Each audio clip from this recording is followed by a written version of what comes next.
I was sitting on my sofa watching a quiet documentary when my son-in-law stormed in and ripped the cable out of the TV. Enough of this trash. In this house, we watch intelligent things. What hurt more wasn't his words. It was my daughter standing behind him.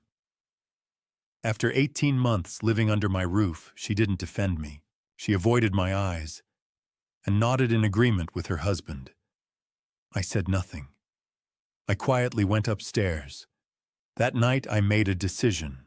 The next morning, when they went to work, I called someone to my house, someone who would change everything. When they came back, they screamed and pounded on the door without stopping. Welcome to Family Revenge Stories. Thank you so much for watching this video. Before we continue, let me know in the comments, where are you watching from today? And after you've finished this story, please rate this video on a scale from 1 to 10. Your support truly helps me create even better stories for you. Also, please note this story includes fictional elements added for storytelling and learning purposes. Any resemblance to names or places is coincidental, and the message is meant to offer insight. The black cable hanging from the wall was the end of my patience and the beginning of my reckoning. It was October 2025, a Friday afternoon that felt like any other until it wasn't. I'm Joe Brennan, 67 years old, retired investigative journalist, and according to the deed in my filing cabinet, the sole owner of these four walls. Though you wouldn't know it from the way I'd been living. I'd become a ghost in my own home. Seen but not heard. Present but not acknowledged. A piece of furniture that people stepped around on their way to more important things. Catherine, my wife, had been gone 5 years. With her went the last person who'd made this house feel like a home. My daughter Kinsley moved in 18 months ago with her husband Jason, after they lost their apartment. I'd opened my door because that's what fathers do. We protect our children even when they're 38 and married to men we don't particularly like. That Friday afternoon, I was settled in my leather recliner, the one Catherine and I bought back in '98, watching a documentary about World War II campaigns in the Pacific. The autumn light slanted through the windows at that perfect golden angle. I was learning about the Battle of Guadalcanal when I heard the footsteps, Jason's footsteps. Heavy, aggressive, announcing his presence before he appeared.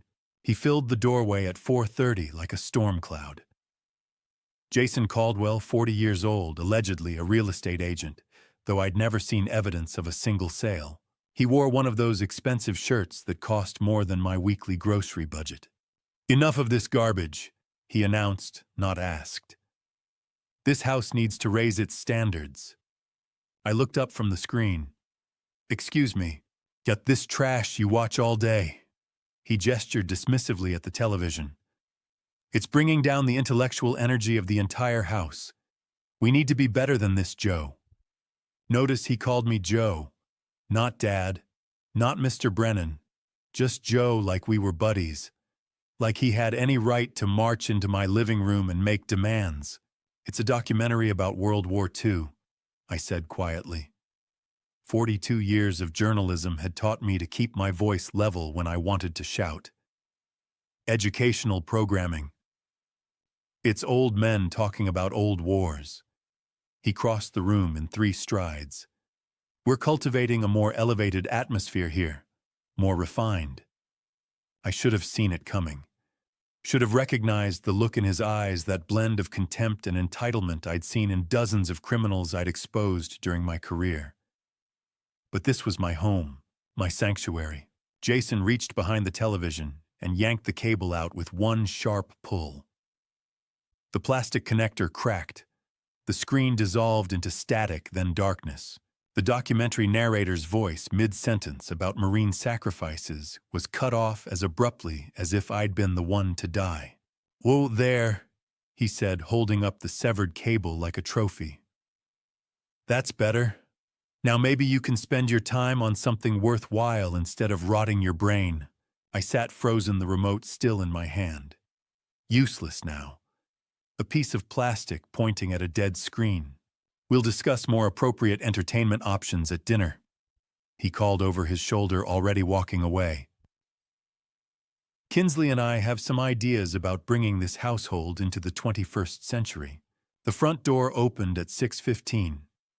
Kinsley's car, her footsteps on the porch, tired, careful, like someone who'd spent 12 hours on her feet at the hospital. She was a nurse. A good one. I heard her bag hit the floor, heard her greeting to Jason in the kitchen, heard the low murmur of his voice undoubtedly spinning the cable incident to make himself the hero. She appeared in the doorway 5 minutes later, still in her scrubs. "Hey, Dad." The word felt mechanical. A social obligation rather than connection. "Hi, sweetheart," I replied, and I meant it. Despite everything. She looked at the dark television, at the severed cable on the table, then at me. I waited. Waited for her to ask what happened. Waited for her to defend me. Waited for some sign that the girl I'd raised, the one who'd stood up to bullies in 3rd grade, was still in there. "Dad," she said, disappointment heavy in her voice. "Mom would be ashamed of how you spend your time. Jason's right about the intellectual energy in this house. We all need to do better." She walked away without waiting for a response. Probably went to congratulate her husband on being brave enough to discipline the old man. I sat there as the autumn light faded to dusk. Sat there as streetlights flickered on. Sat there holding that severed cable in my hands, feeling the broken plastic edges dig into my palm. 7 o'clock came and went. The house filled with sounds of Jason and Kinsley making dinner together, laughing at something on their phones, living their life in my home, as if I was already gone, as if I was just another piece of old furniture waiting to be hauled away. I looked at the cable, black, dead, useless in my hands. Then I looked at the walls around me. The walls Catherine and I had painted. The floor we'd refinished. The windows we'd chosen. The life we'd built. That's when I felt it. A shift inside my chest, like a lock turning, like something that had been sleeping for 18 months finally waking up. I'd spent 4 decades as an investigative journalist. I'd exposed corrupt politicians, fraudulent corporations, con artists who thought they were smarter than everyone else. I'd built a career on patience documentation and evidence, on knowing when to watch, when to wait, and when to act. For 18 months, I'd been watching and waiting. Watching Jason take over my home. Watching Kinsley drift away. Watching myself disappear, one small humiliation at a time. The watching was over. I stood slowly, my knees protesting but holding.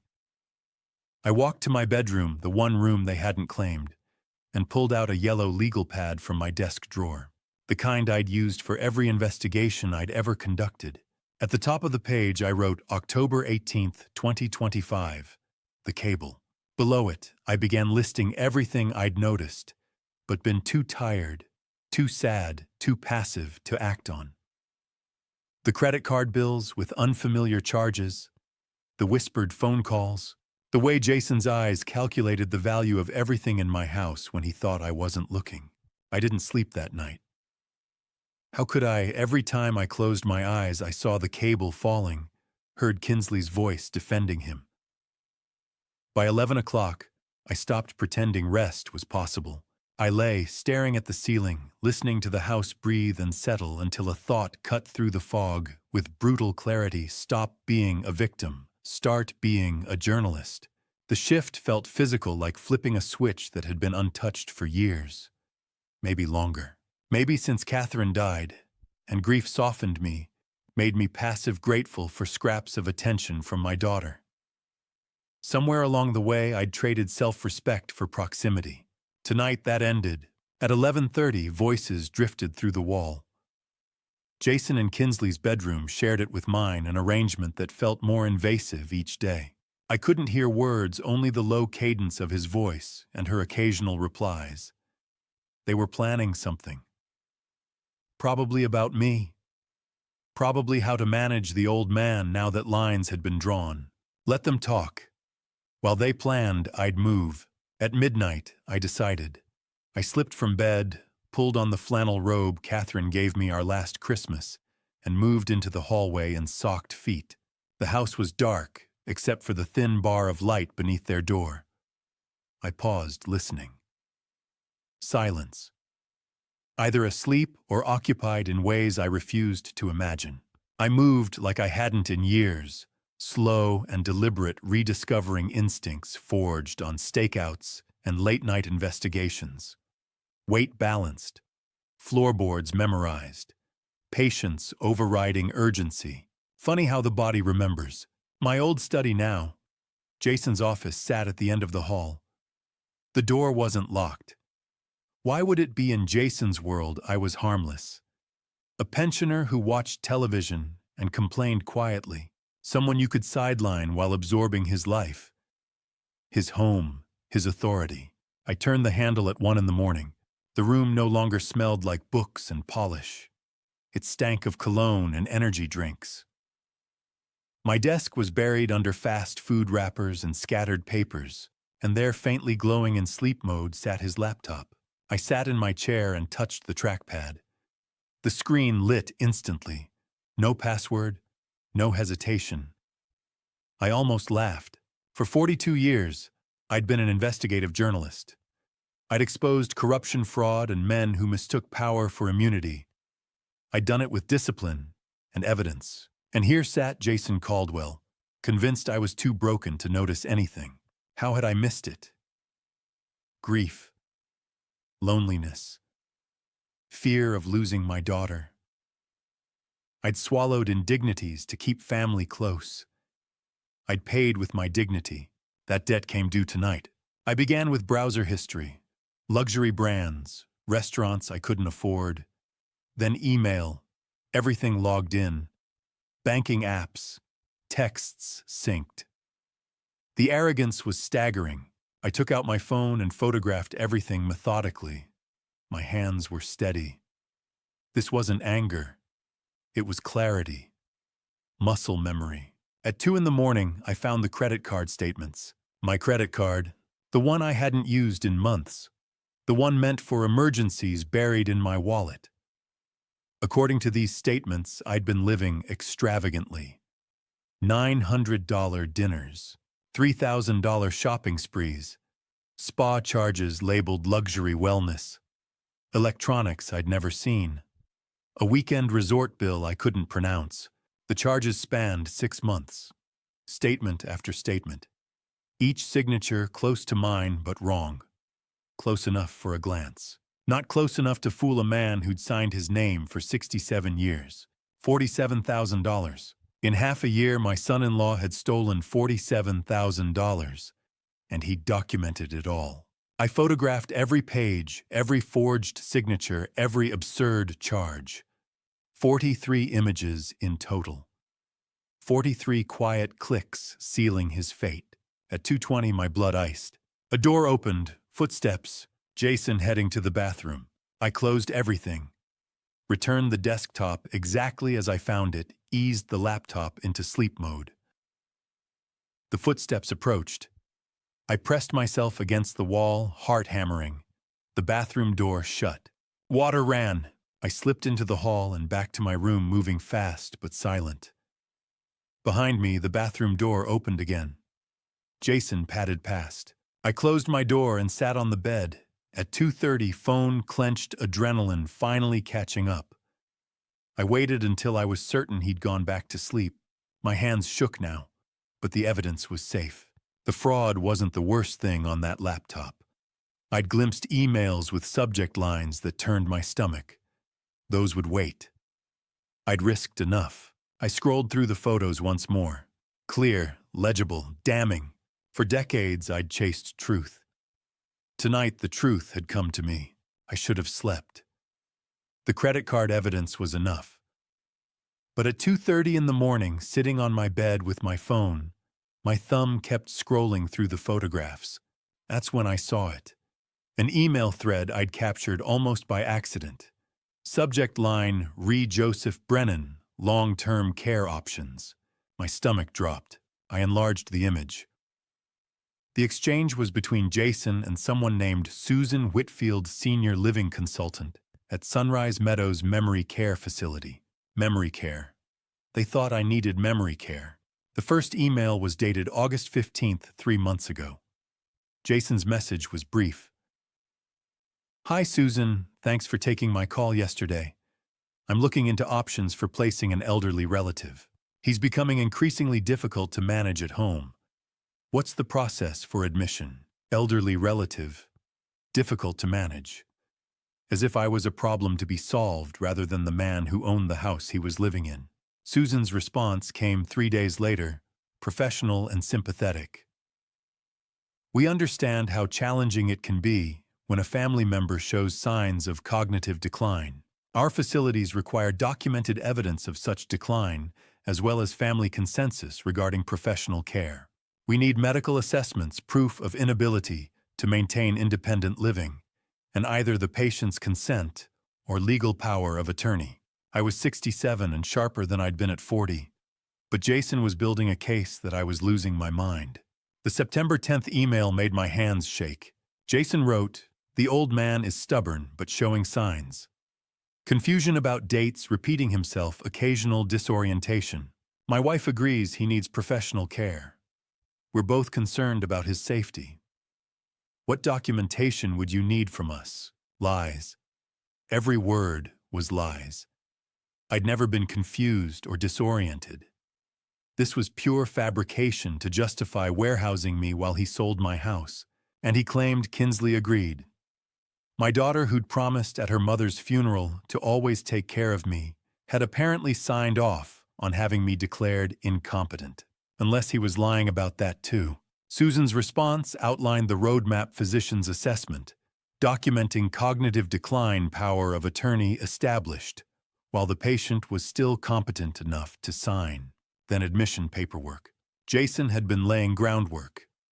Probably shopping for a doctor willing to diagnose decline in a healthy man, drafting power of attorney documents for me to sign without reading carefully. The final email, dated September 28th, was the most damning.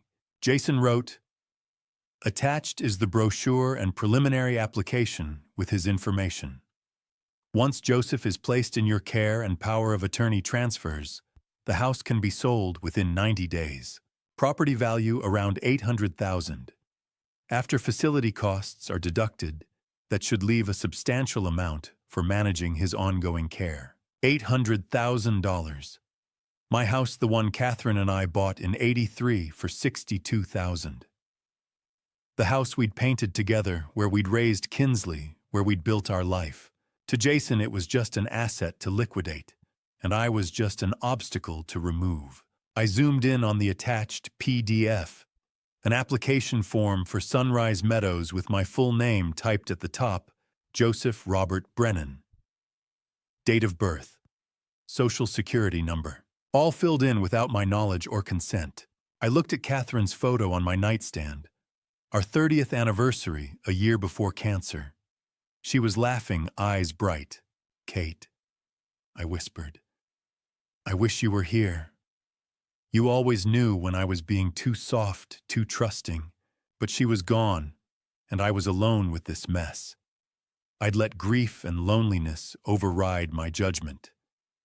Let Jason into my home because I couldn't bear separation from Kinsley. I connected my phone to my laptop at 2:45, created a folder, Evidence J. Caldwell, started copying files, phone to hard drive to USB drive, redundancy, multiple backups, every journalist's first lesson. By 3 o'clock, I had 3 complete copies, 47,000 in fraud. A conspiracy to declare me incompetent and institutionalized. A plan to sell my home while I lived out my years in a facility I'd never agreed to. I held the USB drive, smaller than my thumb but containing enough evidence to destroy Jason's life. Elder abuse, financial exploitation, fraud, conspiracy. The cable wasn't just about television. It was about cutting me off from everything. My autonomy, my home, my dignity. Jason had been erasing me piece by piece, preparing to make me disappear entirely. But he'd made one crucial mistake. He'd looked at a 67-year-old widower and seen weakness, someone to exploit and discard. He'd missed the part where that man had spent 42 years hunting down people exactly like him. People who thought they were smarter than everyone else, and people who thought they could get away with anything. I'd exposed corrupt politicians, fraudulent corporations, con artists. I'd built a career on patience documentation evidence. I'd never lost a story. Never let a guilty person walk free when I had proof. The watching was over. The evidence was gathered. Today, since it was technically Saturday morning, the real work would begin. I tucked the USB drive into my desk drawer, set my phone on the charger, and finally lay back down. This time, exhaustion pulled me under almost immediately. Not the fitful sleep of the past 18 months, but the deep rest of someone who knows exactly what battle they're fighting, and exactly how they're going to win. I woke at 5 in the morning without an alarm. 2 hours of sleep should have left me exhausted, but adrenaline is a hell of a drug. I lay there for maybe 30 seconds, staring at the ceiling, before the weight of what I'd discovered came rushing back. $47,000. A nursing home conspiracy. My own daughter potentially complicit. I got up. My desk was exactly where I'd left it. The USB drive sitting next to Catherine's wedding photo like a talisman. I pulled out a fresh legal pad, the old-fashioned kind, yellow paper and green lines, and uncapped a pen. Some things don't change. Even in the age of laptops and smartphones, I still thought better with pen and paper. At the top of the page, I wrote October 19th, 2025, Battle Plan. Below it, a list: locksmith, lawyer, bank, evidence organization, exit strategy. Each item represented a step toward reclaiming my life. Each one would require precision timing and the kind of strategic thinking I'd honed over 4 decades of investigative journalism. This wasn't just about gathering evidence anymore. This was about deployment, about knowing exactly when and how to use what I'd found. I stared at the list, particularly at lawyer. I needed someone I could trust absolutely. Someone who knew me well enough to believe this story without questioning my competence. Someone who wouldn't look at a 67-year-old man claiming his son-in-law was trying to institutionalize him and wonder if maybe the old guy really was losing it. There was only one name that made sense. At 5:30, I picked up my phone and dialed a number I'd known by heart for 40 years. Charles Norton answered on the 3rd ring, his voice rough with sleep. "This better be good. Do you know what time it is?" "Charles, it's Joe Brennan. I need your help." The irritation vanished from his voice immediately. Charles and I went back to 1985, when we'd both been younger and stupider working together to expose a city councilman taking kickbacks from construction companies. He'd been the legal expert who helped me navigate the complexities of proving corruption. I'd been the journalist who knew how to find the dirt and make it stick. We'd made a hell of a team. Joe, what's wrong? Are you okay? I'm fine, physically anyway. But I need a lawyer, Charles. It's about elder abuse. I paused, let the weight of it settle. And I'm the victim. Silence on the other end. Then, "You're serious. Completely serious. In my own home." Jesus, Joe. I heard movement, probably him sitting up in bed. "Tell me what's happening." So I did. Kept it brief, hitting the main points. Jason and Kinsley living with me for 18 months. The cable incident yesterday. My overnight investigation. The credit card fraud, $47,000 over 6 months. The emails about putting me in memory care. The plan to sell my house. Charles listened without interrupting his breathing, the only sound that told me he was still there. When I finished, the silence stretched long enough that I thought the call might have dropped. "Quill, Charles, I'm here. I'm just..." He exhaled hard. "Joe, this is serious. Elder financial abuse, identity theft, conspiracy to commit fraud. If what you're telling me is accurate, if you have the documentation, Jason could face 5 to 10 years in prison." "I have the documentation. Photos of everything. Credit card statements, emails, the whole conspiracy laid out in his own words." "And your daughter Kinsley, what's her involvement?" That question hurt more than any of the others. I don't know. Jason claims she agrees I need professional care. Whether that's true or whether he's manipulating her too, I can't tell yet. Okay. Charles's voice shifted into professional mode, the tone I remembered from 30 years of working together. First thing, don't confront them. Not yet. We need to secure everything legally. Can you meet Monday morning, my office, 9 o'clock? I'll be there. Good. Between now and then, I need you to do a few things. Make copies of everything, multiple copies. Cloud storage, physical drives, whatever you can. Send me a set via encrypted email. And Joe, don't delete anything from his laptop. Don't move anything.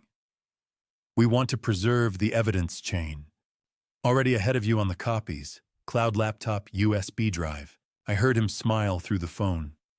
Still got those investigative instincts. Good. We're going to need them. After we hung up, I spent the next hour creating additional backups. Uploaded everything to my secure cloud storage. Made a second USB drive and put it in a different location. Sent Charles an encrypted file with the most damaging evidence. Every step was methodical, careful, exactly how I'd handled sensitive documents during my journalism career. By 7 o'clock, I had 6 complete copies of evidence stored in different locations. Redundancy squared. Even if Jason somehow discovered what I'd done and tried to destroy the originals, I'd still have everything I needed to bury him. I picked up the wedding photo from my desk. Catherine in her white dress, me in a rented tuxedo that didn't quite fit. 1982, a lifetime ago. She'd been 26, I'd been 39. People had said we were an odd match.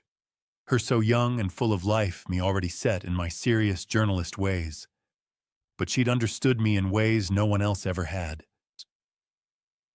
You always said I let people walk over me, Kate, I whispered to the photograph. You'd get so frustrated when I'd rather avoid conflict than stand up for myself. Remember when my editor tried to kill that corruption story? You told me if I backed down, you'd never forgive me. I'd published that story. It had cost me 6 months of political warfare and nearly my job, but it had exposed the truth. And Catherine had been proud. So I backed down a lot after you left. Let Jason take over because fighting seemed too hard. Let Kinsley drift away because I was afraid of losing her completely. You'd be disappointed in me. I set the photo down gently. But not anymore.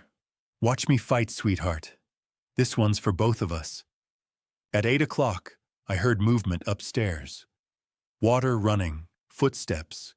The sounds of Jason and Kinsley starting their Saturday morning, as if yesterday's cable incident had been nothing. As if they hadn't spent months plotting to rob me blind and lock me away. I sat at my desk, legal pad in front of me, evidence secured in multiple locations, lawyer-consulted strategy forming. Jason thought he was dealing with a confused old man, a non-threat, someone who could be pushed around and eventually erased. By Monday morning, he was going to learn exactly how wrong he'd been. I'd spent 42 years taking down people who thought they were untouchable. Jason Caldwell was just another name on a very long list, and I'd never failed to expose the truth yet. The sound of Jason's truck backing out of the driveway at 7:45 that Monday morning was different somehow. Sharper, more final. 5 minutes later, Kinsley's sedan followed her tires crunching over the fallen October leaves that carpeted our street. I watched from the upstairs window until both vehicles turned the corner and disappeared. Then I reached for my phone. Valdez locksmith Tony speaking. Tony, this is Joe Brennan over on Maple Drive. I need all my locks changed. Every entry point. Today.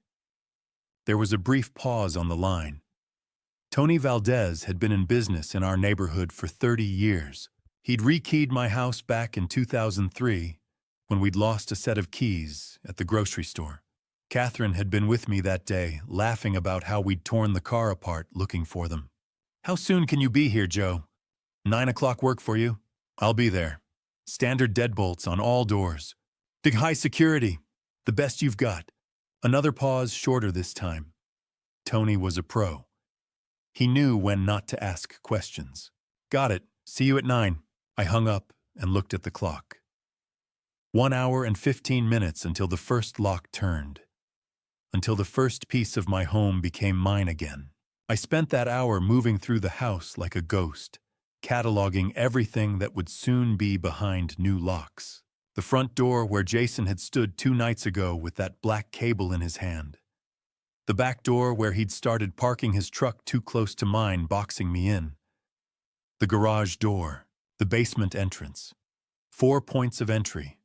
4 places where they'd come and gone as they pleased, treating my home like it was already theirs. At 8:55, Tony's white van pulled into the driveway. I met him at the door before he could knock. "Morning, Joe."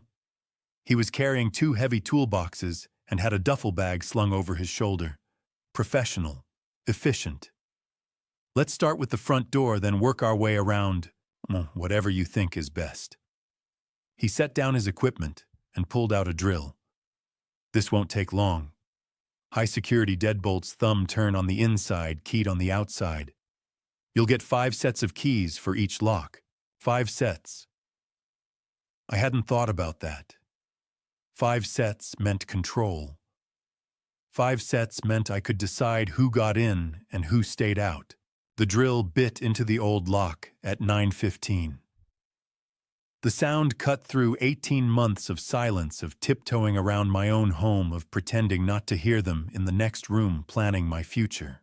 Metal shavings fell to the doorstep like snow. Tony worked with the ease of someone who'd done this 10,000 times, his hands steady and sure. There we go. The old deadbolt came free with a metallic scrape. This one's seen better days. I held it in my palm. It was warm from the friction of removal, the brass worn smooth in places. How many times had Jason's key turned this lock?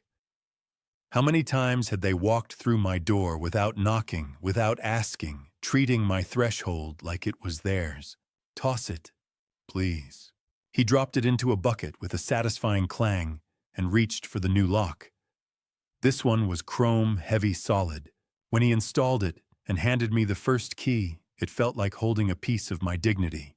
"Try it." I slid the key into the lock. It turned smooth as butter. Click. The bolt shot home. Click. It retracted. 4 times I tested it, feeling the precision of new mechanisms, the promise of security. Back door next. We moved through the house in silence. The drill sang its metallic song at the back entrance at 9:45. Same process. Old lock out, new lock in. Tony worked with the kind of efficiency that comes from decades of experience, never wasting emotion. Garage at 10:15. Lead the way. By the time we reached the basement door at 10:45, I'd started to feel something I hadn't felt in 18 months. Not quite freedom yet. More like the possibility of freedom. Each new lock was a barrier, yes, but more than that, it was a choice. My choice. About who could enter my space and who couldn't. That's the last one. Tony wiped his hands on a rag and started gathering his tools. 4 high-security deadbolts, 20 keys total, 5 sets for each door. Keep them separated, maybe give a set to someone you trust. I thought immediately of Charles Norton. 1 set for him, 1 for my safe deposit box, 1 hidden in the house, 1 in my car, 1 on my person. "What do I owe you, Tony?" He named a figure. I pulled out my wallet and added $200 bills on top. For the discretion. Tony looked at the extra money, then at me. Something passed across his face, understanding maybe, or recognition. He'd been in this business long enough to know that not all lock changes were about lost keys. "You take care of yourself, Joe." He pocketed the cash and extended his hand. His grip was firm, solid, the handshake of a man who understood that some work was about more than just locks and keys. I walked him to the door, my door with my new lock, and watched his van pull away. Then I turned back to the empty house and tested each lock 1 more time. Front door, click. Back door, click. Garage, click. Basement. Click. 4 locks, 20 keys. And for the first time in 18 months, I smiled. By 11:30, Tony's van had disappeared down Maple Drive, and I had 4 new keys in my pocket, one for each lock he'd installed. But keeping Jason and Kinsley out physically was only half the battle. Keeping them out legally required something else, something every investigative journalist knows how to build a war room. I stood in my bedroom doorway and looked at the space with fresh eyes. For 18 months, this room had been my sanctuary. Now it was going to become something Catherine would have recognized from the old days when I'd bring home a story that needed unraveling. The desk came first. I cleared everything off lamp library books, the framed photo of Catherine and me at Niagara Falls. Everything went to the dresser. The desk surface needed to be empty, ready for organization. Then I pulled out the yellow legal pad where I'd started taking notes Friday night. The credit card statements I'd photographed. The screenshots of emails between Jason and Susan Whitfield. 43 photos total, all backed up in 6 locations. Time to make them tell a story. I'd spent 42 years at the Chicago Tribune making evidence speak. This was no different. Just more personal. I started with the wall above my desk. 18 months of my life reduced to a timeline written on sticky notes. April 2024, Jason and Kinsley move in. Temporary, they'd said. June 2024, first irregular charge. $890 at a steakhouse. August 2024, Jason starts talking about how I'm wasting money on utilities. October 2024, I catch him going through my mail. He laughs it off. February 2025, the nursing home emails begin. Jason to Susan Whitfield. Looking to arrange care for an elderly relative. September 2025, Susan sends the Sunrise Meadows brochure. Application filled out with my information. My signature forged. October 18th, 2025, Jason cuts the cable. October 21st, 2025. Tony installs new locks. I take my house back. I stepped back and looked at the wall. When you saw it laid out like that, the pattern was unmistakable. This wasn't a son-in-law who'd overstayed his welcome. This was a predator who'd been circling from the start. Next came the evidence categories. 3 folders, 3 colors. I'd learned this system covering the city corruption scandal back in 2009. Red folder, financial evidence. Credit card statements showing $47,000 in fraudulent charges. Screenshots of my forged signature compared to my real one. Bank records showing my checking account balance dropping from comfortable to concerning. Blue folder, communication evidence. Every email between Jason and Susan Whitfield. The nursing home brochure. Text messages I'd photographed from Jason's phone last week. Messages to Kinsley about when the old man's out of the picture. Green folder, witness statements. Barbara Peterson next door had seen Jason carry boxes from my basement back in July. Arthur Coleman, 3 doors down, had heard Jason on the phone talking about property values. Karen Phillips across the street had noticed I'd stopped waving hello around, the same time Jason started answering my doorbell. The folders went on the desk, left to right. Beginning, middle, end.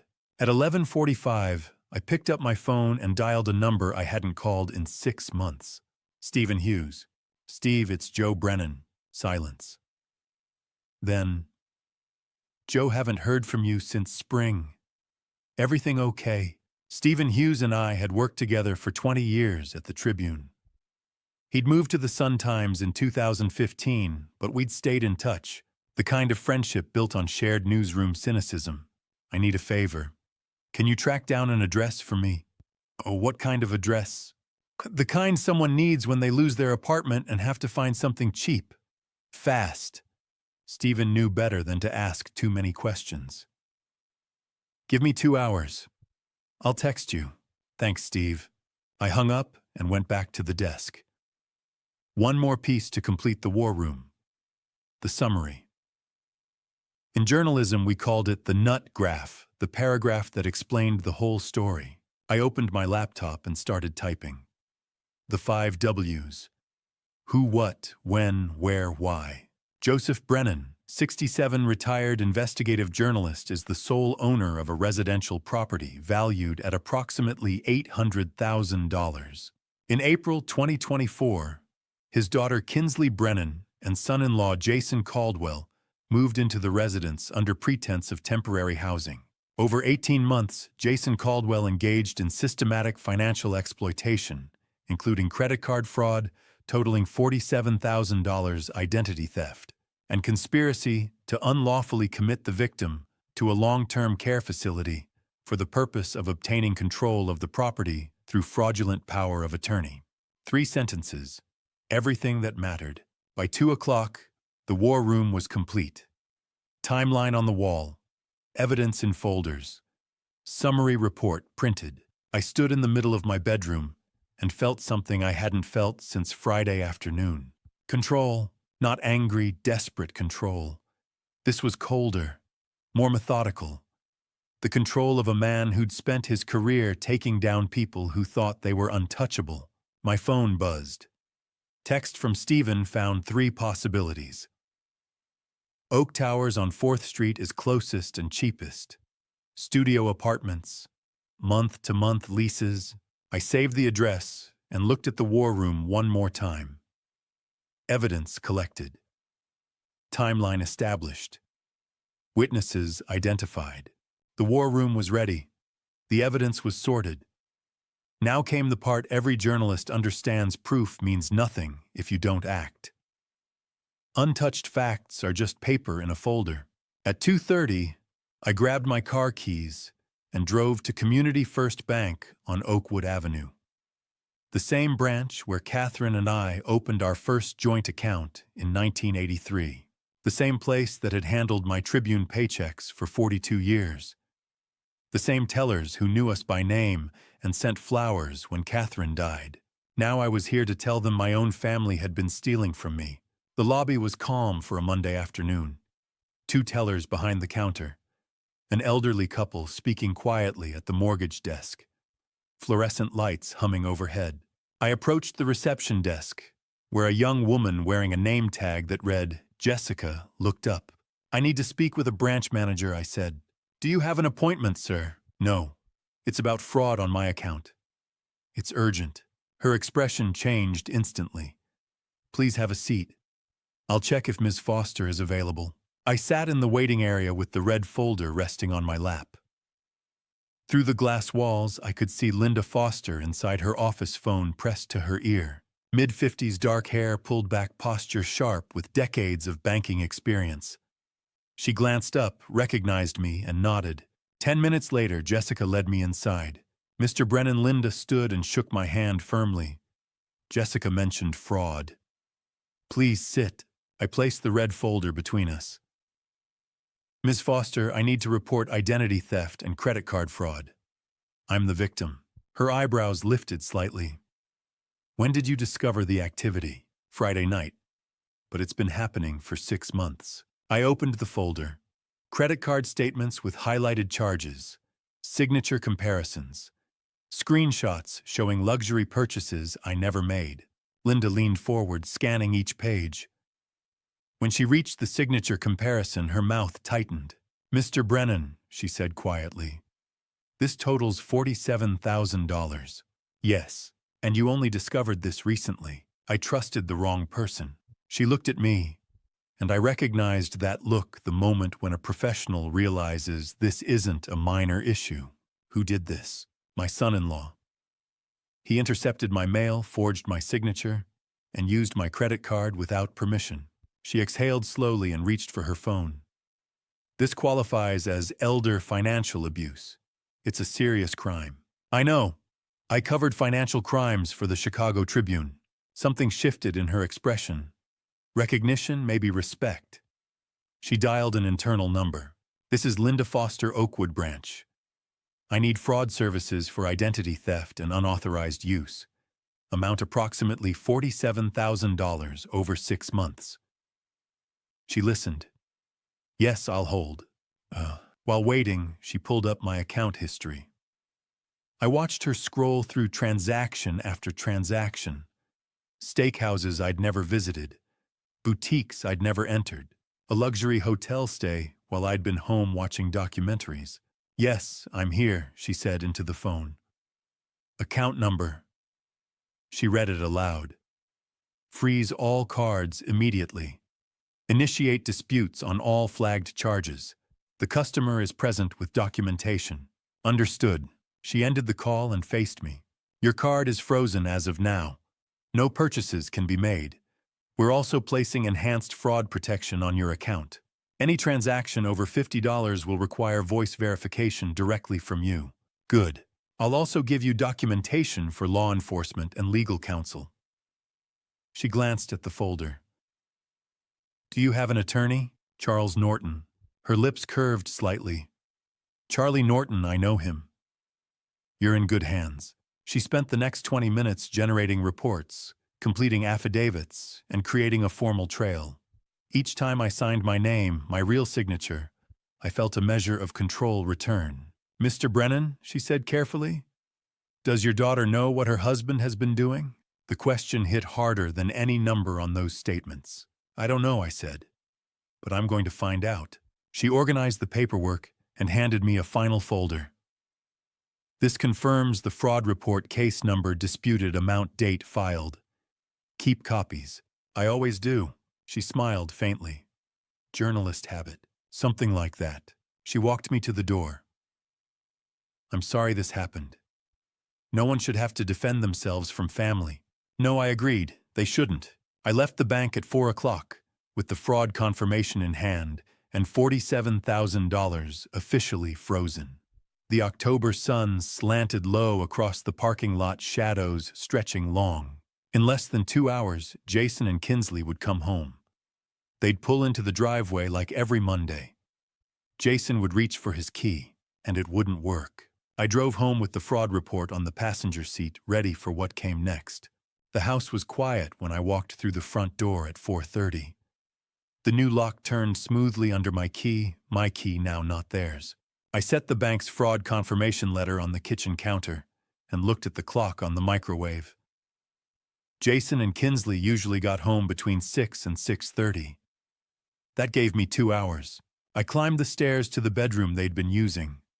My old home office, the one Catherine had helped me paint a soft gray back in 2012. The door was open. I stood in the doorway for a moment, looking at how they'd rearranged it. Their bed where my desk used to be. Jason's suits hanging in the closet where I'd kept my file cabinets. Kinsley's nursing scrubs draped over the chair. 18 months ago, I'd helped them carry boxes up these stairs. "Just temporary," Kinsley had said, hugging me. "We'll be out of your hair before you know it, Dad." I walked to the closet and pulled out 4 large suitcases. Blue hard-shell Samsonites. I'd bought them for Kinsley last Christmas when she'd mentioned wanting to take a vacation. She'd never used them. The irony wasn't lost on me. I started with Jason's side of the closet.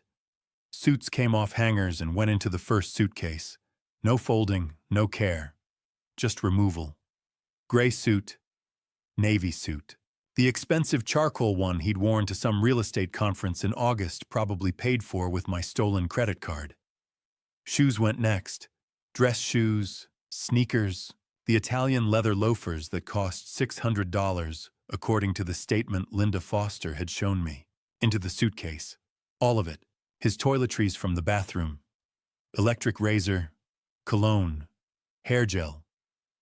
The laptop charger he always left plugged in by the bed. I unplugged it and coiled it loosely, dropping it on top of the suits. The first suitcase filled fast. I zipped it closed and moved to the second one. Kinsley's side of the closet was harder. I reached for a hanger and stopped. The cream-colored cardigan she'd worn last Christmas morning. We'd made pancakes together, me, Jason, Catherine's recipe. Kinsley had laughed at something, and for a moment it had felt like family again. Like maybe having them here wasn't so bad after all.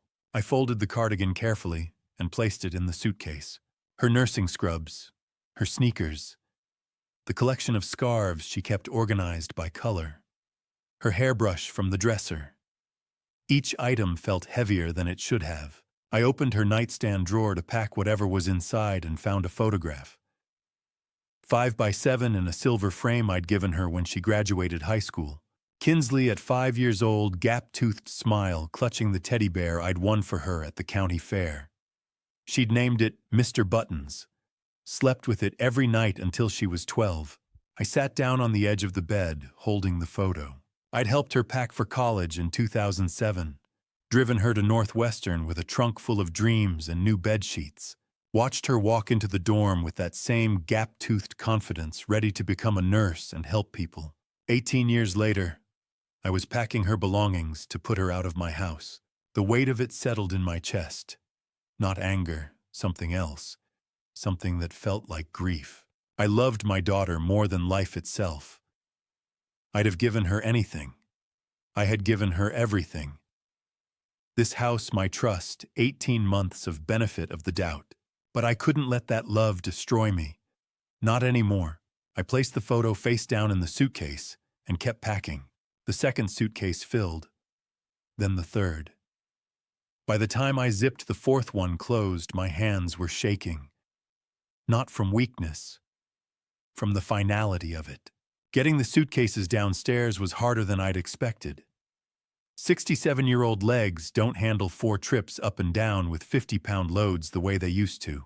But adrenaline is a hell of a drug, and I was running on more than adrenaline. I was running on 42 years of finding truth and 18 months of living with lies. I dragged each suitcase to the front door and lined them up. 4 blue Samsonites standing in a row like soldiers awaiting orders. Everything Jason and Kinsley had brought into this house packed and ready to leave it.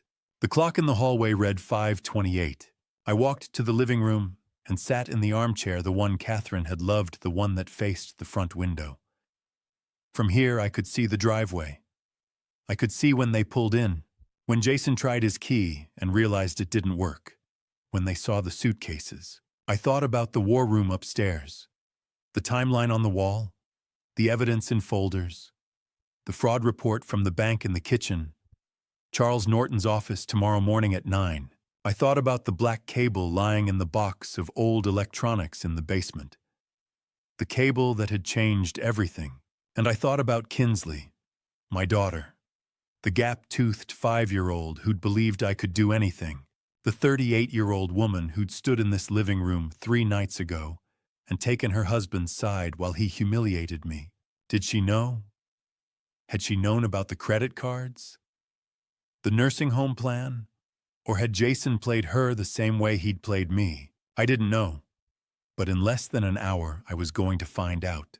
The house settled around me. The refrigerator hummed. The October sun slanted lower through the windows, casting long shadows across the hardwood floors. Catherine and I had refinished together in 1998.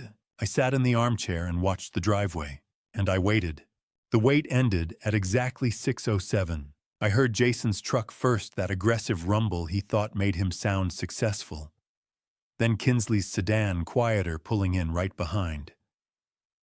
I didn't move from the armchair. I just listened. Car doors. 2 of them. One slam, one soft close. Footsteps on the front walk. The scrape of shoes on the welcome mat Catherine had picked out at Target back in 2016. The mat that said "Home Sweet Home" in careful cursive.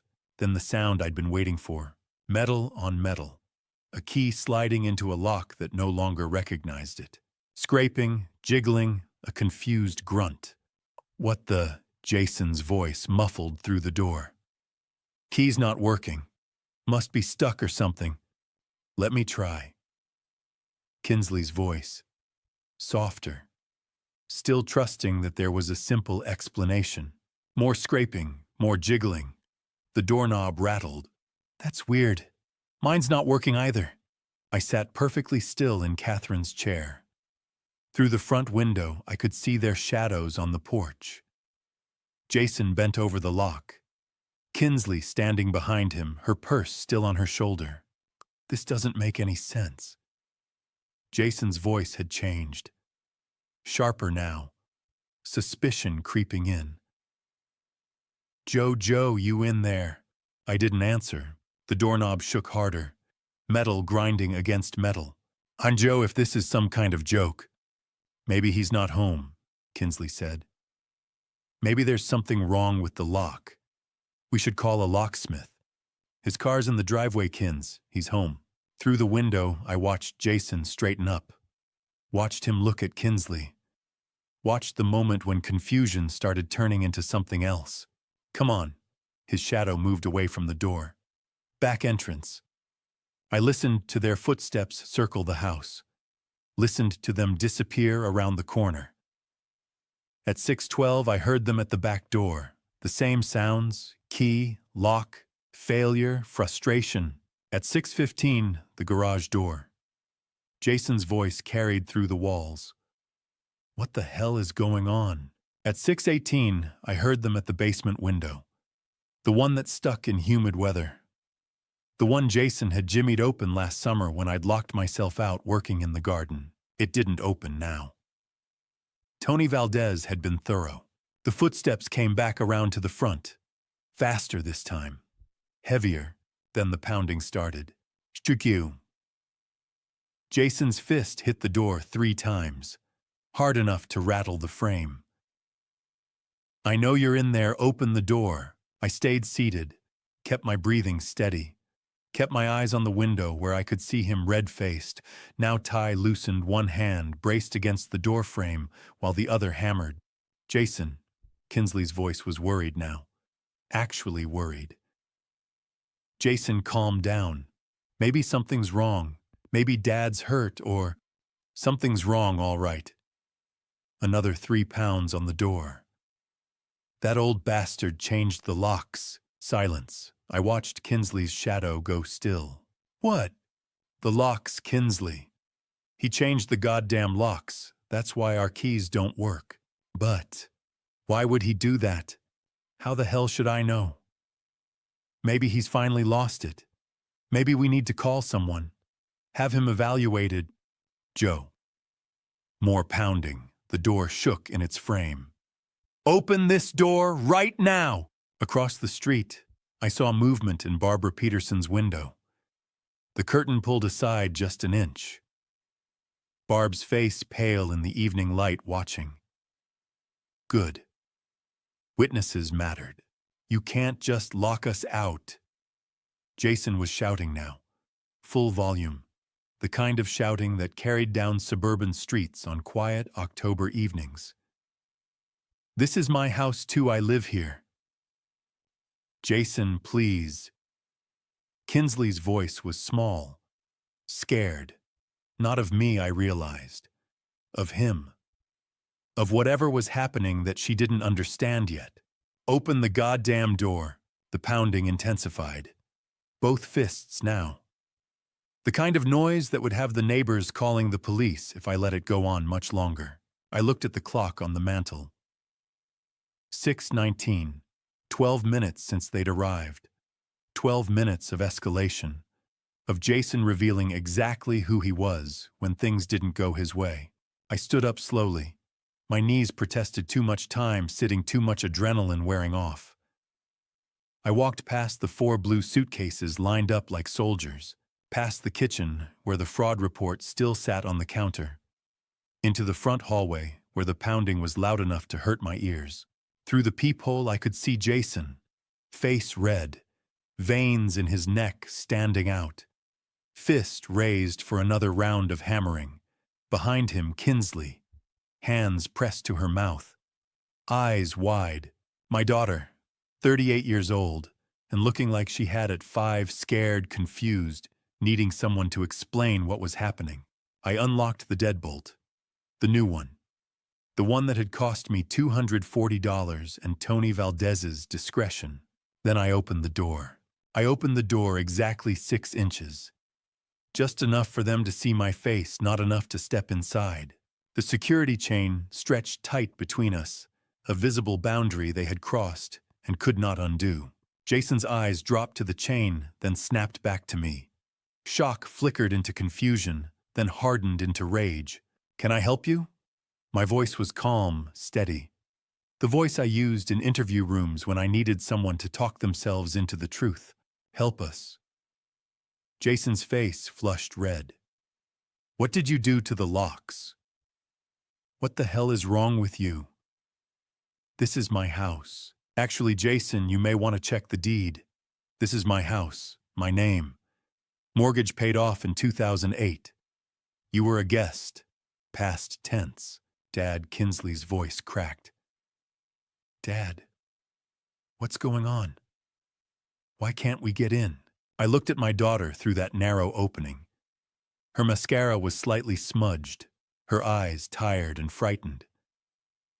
She looked 38 years old and suddenly very young, because I said. I know about the credit card, $47,000 stolen from me. I know about the nursing home plan. I know everything. The words settled heavily between us. Jason shoved the door. The chain held. You're insane, he shouted. You're senile. You don't know what you're talking about. I reached behind me and picked up the credit card statement I'd printed at the bank. I held it to the gap. Forged signature. The fraud department confirmed it. Would you like to see the report? Kinsley, Jason said quickly, softening his tone. Don't listen to him. He's confused. He's old. He's connecting things that aren't real. I was a journalist for 42 years, I said. I know how to document evidence. I know how to build a case. I raised the printed emails. I have your correspondence with Sunrise Meadows, applications with my information already filled in, a timeline for selling my house once you had me committed. Kinsley's face drained of color. She turned slowly toward her husband. Dad? Her voice trembled. Is this true? Of course it's not. Jason snapped, gripping her arm. Not violently, not yet, but possessively. He's paranoid. This is exactly why we were trying to get him help. Then explain this, I said, sliding one email through the gap. It fluttered onto the porch. Kinsley picked it up. Her eyes moved across the page. Her breathing changed. Jason, she said quietly, this is your email. This is real. Kinsley, let me explain. You were going to put my father in a nursing home. Her voice rose. You were going to sell his house without telling me. It wasn't like that. Then what was it like? Jason turned back to me. The mask cracked completely. This is your fault, he hissed. You're stubborn. You can't live alone. You need care. We were trying to help you by stealing $47,000. That money was going to be ours anyway. When you died, when the house sold, we were just speeding things up. Silence fell. Kinsley stared at him. What did you just say? Jason froze. He knew what he'd done. The truth was out raw and irreversible. You don't understand, he said desperately. This house is worth $800,000. $800,000. And it's wasted on one old man. He lunged. The chain caught him. The door frame rattled. I stepped back but held my ground. I suggest you step away, I said calmly. Barbara Peterson across the street is watching, and assault is a crime. Jason backed off, chest heaving. His hands shook with restrained fury. He pulled out his phone. Fine. I'm calling the police, reporting elder abuse. You're not competent. Please do, I said. I have the fraud report, the forged signatures, the emails, and a meeting with my attorney tomorrow morning. Charles Norton. His finger hovered over the screen. You're bluffing. I spent 42 years calling bluffs, Jason. I don't bluff. Behind him, Kinsley had collapsed onto the porch steps, the email clutched in her hands. Her shoulders shook. Kinsley, I said gently. Did you know about the card, about the nursing home? She looked up at me through the gap eyes, red and wet. No, she whispered. I swear I didn't know. I believed her. Jason lowered the phone. You can't do this, he said. We have rights. You don't, I replied. You're not on the deed. Your belongings are packed. 4 suitcases. You can collect them now. Where are we supposed to go? I don't know, I said. But you should have thought about that earlier. Jason stared at me, hatred naked in his eyes. This isn't over. Yes, I said softly, it is. I closed the door, turned the deadbolt, heard it lock, and through the wood and steel I heard my daughter begin to cry. Red and blue lights washed across the front of my house at 6:45. Two police cruisers pulling up to the curb with that deliberate slowness that says we're here, everyone pay attention. I watched through the living room window as the lights painted the October evening in strobing colors. Across the street, Barbara Peterson's front door opened. 2 houses down, Karen Phillips stepped onto her porch. Arthur Coleman appeared at his mailbox, not bothering to pretend he wasn't staring. The cavalry Jason had called. Or maybe the witnesses I needed. 2 officers emerged from the cruisers. The first was mid-40s, solid build, the kind of presence that came from 20 years on the job. His nameplate read, Reynolds. The second was younger, early 30s, maybe following Reynolds's lead. Davis. Jason met them halfway up the walk, his voice carrying in the evening quiet. Officers, thank God you're here. He pointed at the house. At me, still visible through the window. My father-in-law, he's having some kind of episode. He's locked us out of the house. Our own home. He's acting completely erratic. We're worried for his safety. He might be having a stroke or, I don't know. Maybe dementia. Finally, behind him, Kinsley stood on the sidewalk, arms wrapped around herself. Her face was blotchy from crying. When she spoke, her voice shook. He's not usually like this. Dad's always been so normal. I don't understand what's happening anymore. Officer Reynolds held up one hand. Everyone just calm down. Let's take this one step at a time. He looked at Jason, then at Kinsley, then at the house. Sir, you're saying this is your father-in-law's residence.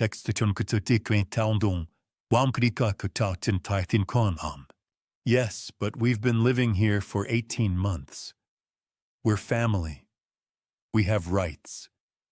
And is he the homeowner, legal owner? Jason hesitated. Just a fraction of a second. Well, yes, technically, but then let's start there.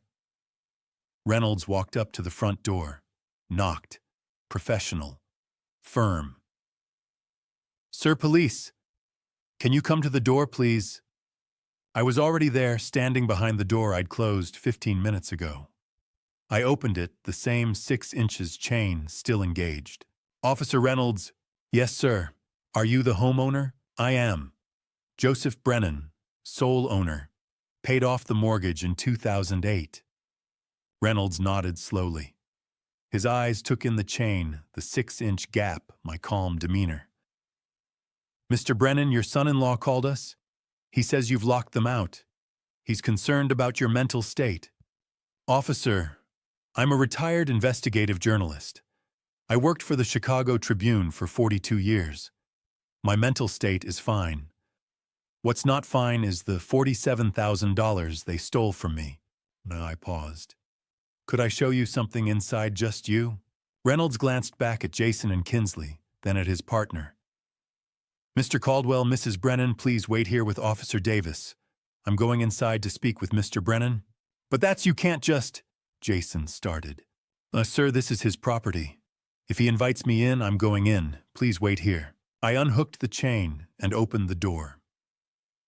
Reynolds stepped through. I closed it behind him, leaving Jason's protests muffled on the other side. In the living room, I'd already set up everything on the coffee table. Like a journalist presenting a story. Like a man who'd spent 4 decades building cases. Officer, this is the property deed. My name only. This is my paid-off mortgage statement from 2008. I laid them out. These are credit card statements showing $47,000 in fraudulent charges over the past 6 months. These are signature comparisons, mine versus the forgeries. These are emails between my son-in-law and a nursing home consultant planning to have me committed so they could sell my house. Reynolds pulled out a small flashlight and examined each document. Took his time. 5 full minutes of careful review. Finally, he looked up. Mr. Brennan, what you're describing is elder financial abuse. identity theft, potentially conspiracy to commit fraud. You have every right to refuse them entry to your home. In fact, given this evidence, I'd advise it. I just want my house back, officer, and I want them held accountable. I'll need to file a report. You should contact an attorney. He paused, noticing Charles Norton's business card on the table. I see you already have. That's good. That's very good. He made notes in a small pad, photographed several of the documents with his phone camera. When he was satisfied, he stood. Mr. Brennan, you're the victim here, not them. Don't let anyone tell you different. We walked back to the front door together. When Reynolds opened it and stepped out, Officer Davis was standing with Jason and Kinsley exactly where they'd been left, neighbors still watching from porches and doorways, the blue and red lights still painting everything in alternating colors. Reynolds walked down the porch steps and faced them.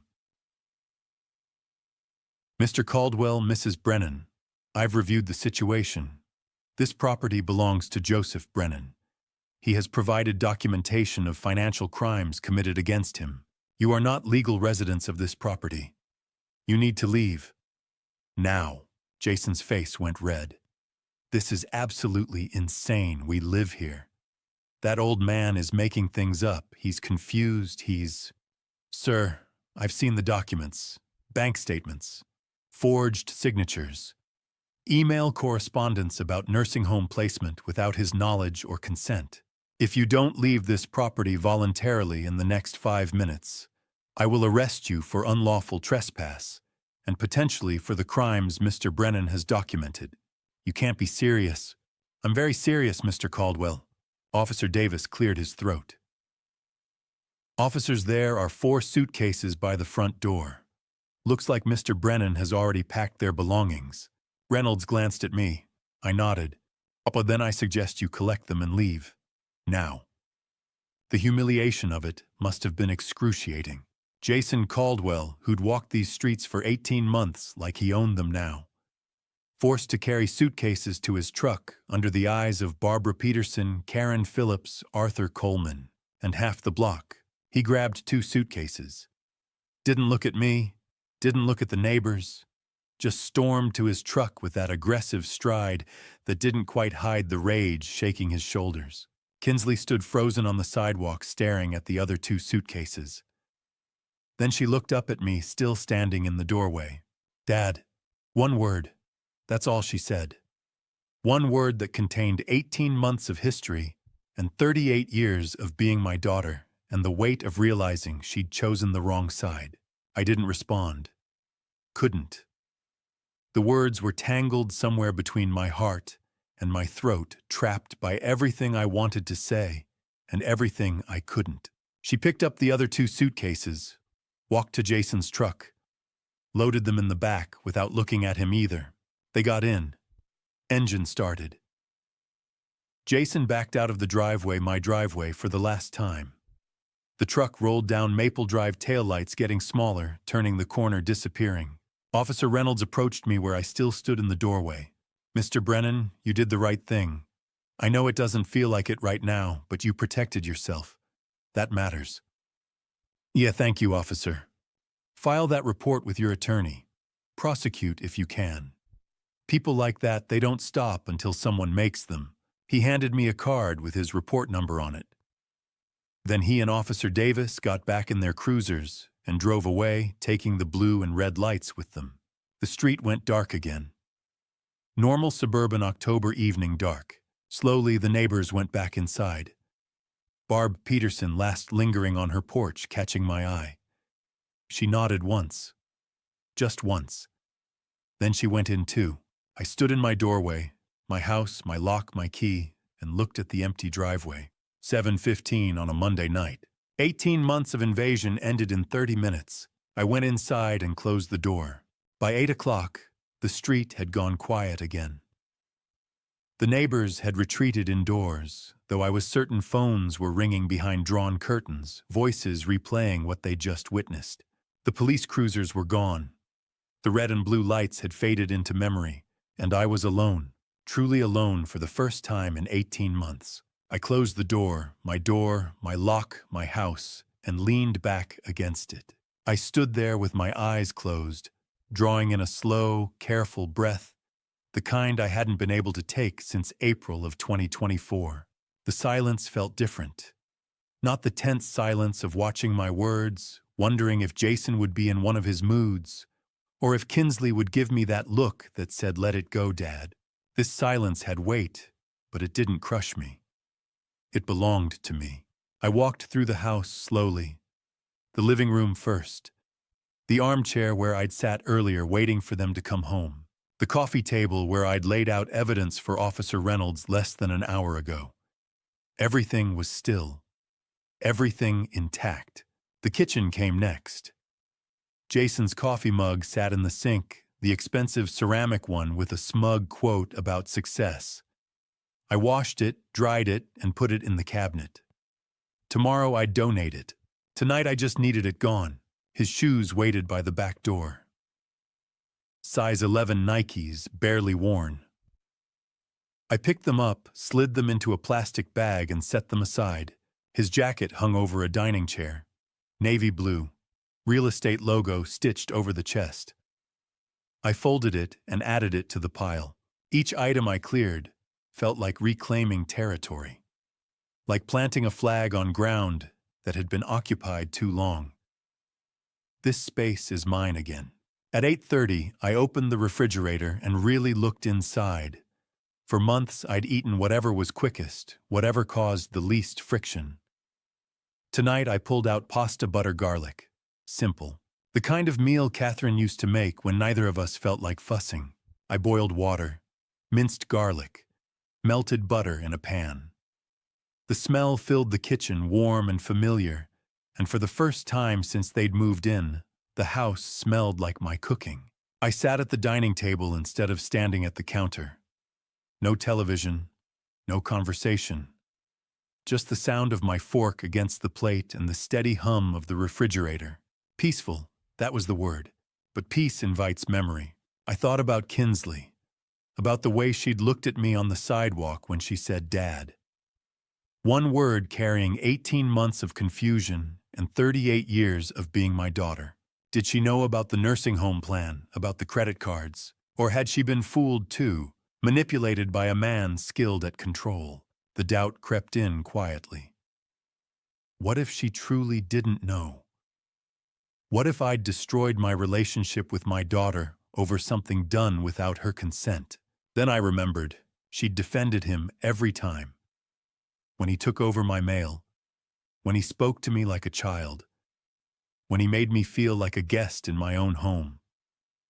She'd told me I was overreacting, that I was sensitive, that he meant well.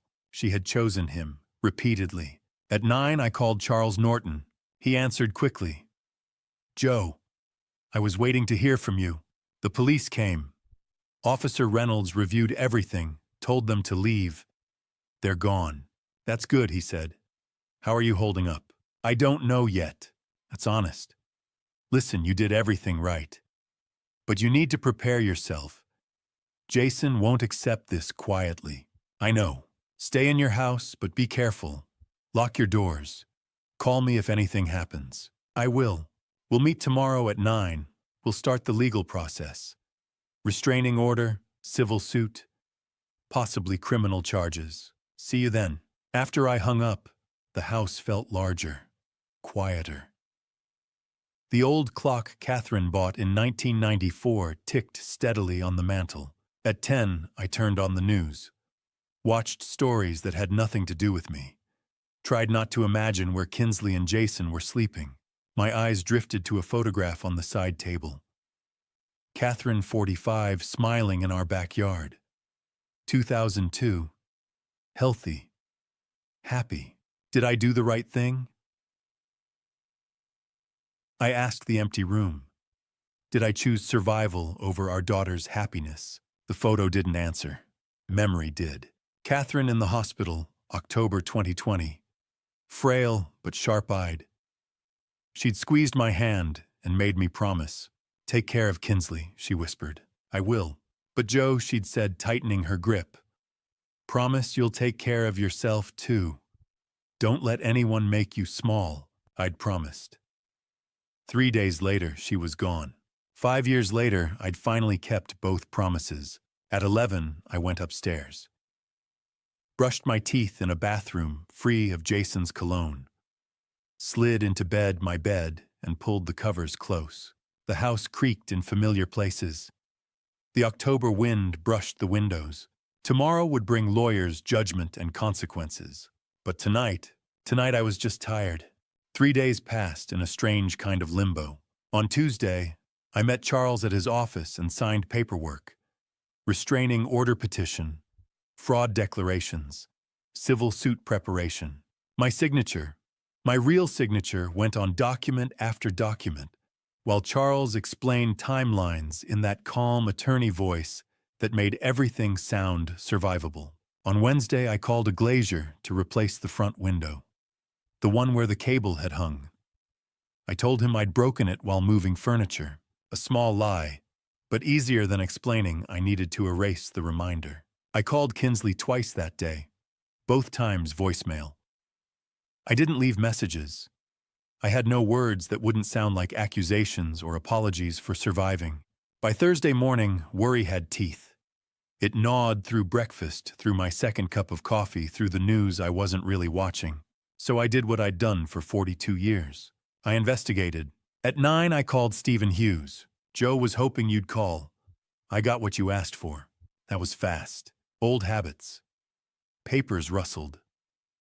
There's a place called Oak Towers on the east side. Studios, weekly rent, no questions. If someone needed somewhere cheap and immediate, that's where they'd go. Address. A pause. Joe. Are you tracking someone? My daughter, I said. And I know how that sounds. Christ. More rustling. 1247 Oak Street. Apartment 3B. Lease signed Monday night. Name on it is Jason Caldwell. Not Kinsley, just him. Joe, what's going on? Soon. And Steve, thank you. Be careful. I hung up and stared at the address on my yellow pad. My daughter was living somewhere that rented by the week. By 2, I was parked across from Oak Towers. 4 stories of faded brick, rusted fire escapes, bars on windows, graffiti on the entrance, a liquor store on one corner, check cashing on the other. This was where Kinsley slept after 12-hour nursing shifts. Because I'd thrown her out, or because Jason had stolen $47,000 and destroyed their life. The distinction mattered. I watched for an hour. A woman with 2 kids struggling with groceries, an old man smoking, a teenager who looked hollow-eyed and lost. At 3, the door opened and Jason walked out. Even from across the street, I could tell he was drunk. Middle of the afternoon, swaying, fumbling with his keys. He dropped them, laughed, picked them up, finally got into his truck. Part of me wanted to follow him, document the behavior, build another file. But this wasn't journalism anymore. This was obsession. I watched his truck pull away, weaving slightly. Then I drove the opposite direction. At 4, I stopped at Barbara Peterson's house. She answered, wearing gardening gloves. Joe, you holding up? I am. I need a favor. I handed her a card with my number. If Kinsley comes by looking for me, give her this. Tell her I'm always here if she needs me. Exactly that. Barbara's expression softened. We all saw what happened Monday. The police. Everything. You did the right thing.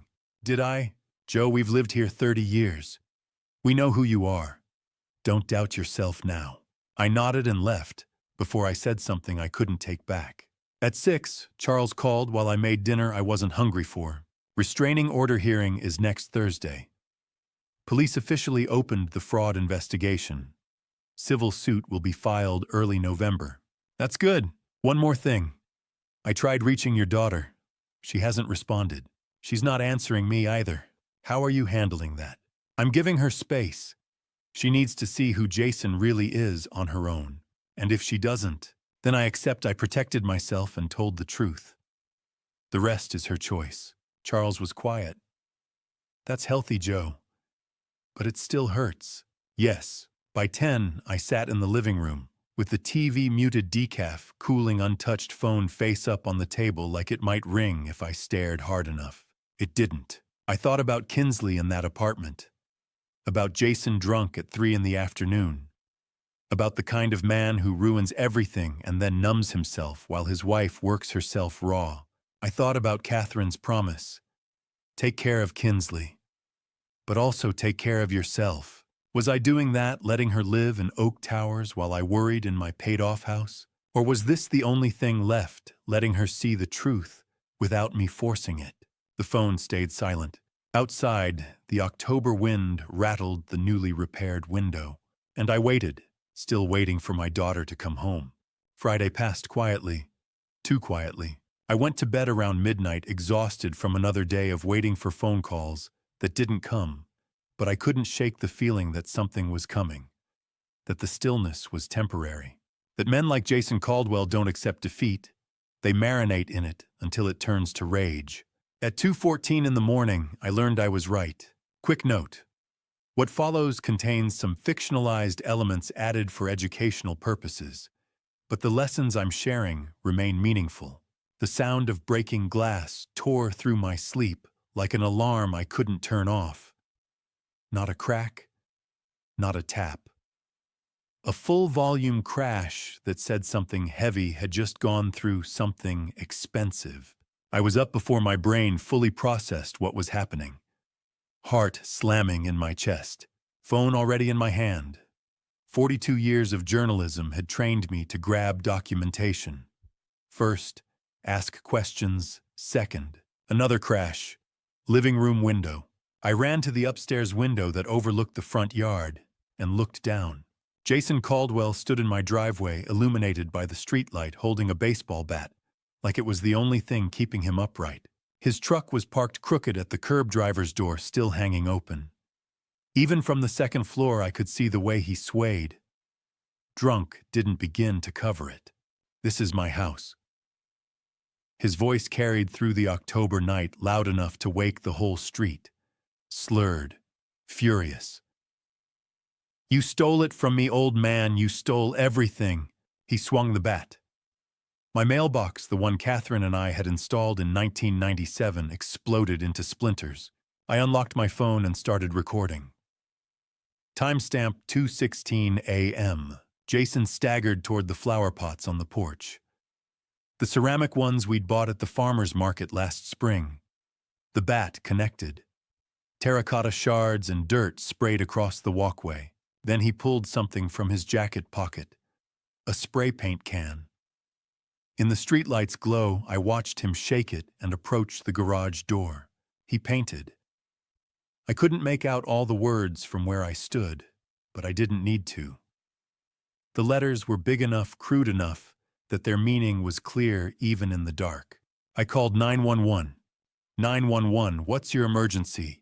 Someone is vandalizing my property. I'm at 42 Maple Drive. The suspect is Jason Caldwell. He's drunk and armed with a baseball bat. Are you in immediate danger, sir? I'm inside with all doors locked. He's outside destroying my mailbox and spray painting my garage. Officers are on their way. Stay inside, stay on the line. Across the street, Karen Phillips's bedroom light snapped on. I saw her silhouette in the window phone to her ear. Good. Multiple witnesses. Multiple calls. The more documentation, the better. Jason had moved on from the spray paint. He'd found something else in his truck, a crowbar. At 2:20, he was at my front door trying to jam the crowbar into the gap between door and frame. The new deadbolt held. Tony Valdez had done good work. I opened the upstairs window 6 inches. Cool October air rushed in. Hosen. I called down. My voice was steady, loud enough to carry, but not shouting. The police are coming. Leave now while you still can. He looked up, found me in the window. His face was red, sweating despite the cold, twisted into something ugly. You ruined my life. He pointed the crowbar at me like a weapon. I'll ruin yours, you hear me, old man? I'll make you pay for this. Sirens. Faint, but getting closer. Jason heard them too. The fury on his face shifted to panic. He dropped the crowbar and stumbled toward his truck, but he was too drunk to run in a straight line. His foot caught on the curb. He went down hard, hands out to break the fall, and by the time he scrambled back up, red and blue lights were washing across the street. 2:26 a.m. 2 police cruisers coming in fast. Officer Reynolds and Officer Davis. Third time in a week they'd been called to my address. Jason was still trying to reach his truck when the cruiser lights hit him. He froze like an animal caught in headlights, then tried to keep moving. Made it 2 steps before Reynolds was out of the car, hand on his holster. Jason Caldwell, stop right there. Hands where I can see them. Jason spun around, stumbled, caught himself on the hood of his truck. He deserved it. You don't understand. He kicked us out. That old bastard took everything and... Get on the ground, now. You should be arresting him. He's the criminal, he. On the ground. Officer Davis was already moving around, the side handcuffs out. Jason saw him coming and tried to bolt. Made it 3 feet before his legs gave out, and he went down again this time, not getting back up fast enough.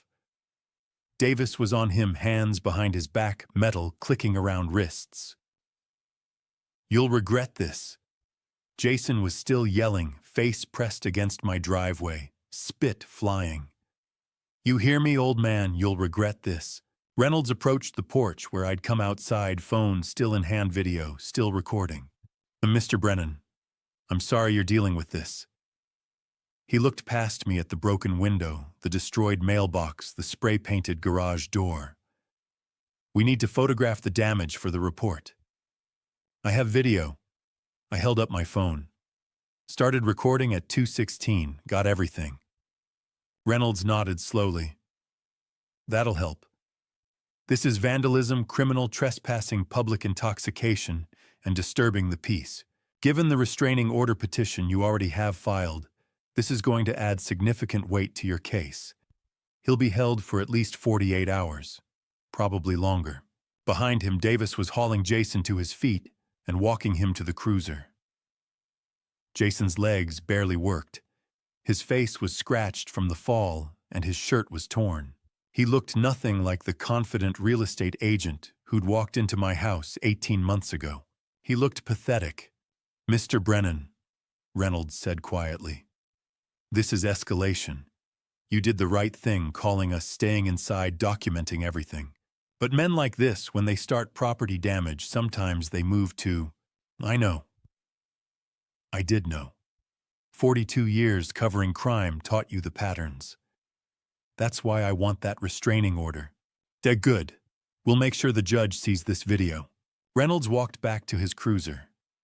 I stood on my porch and watched them drive away with Jason in the back seat, still yelling through the glass, though I couldn't make out the words anymore. The street went quiet again.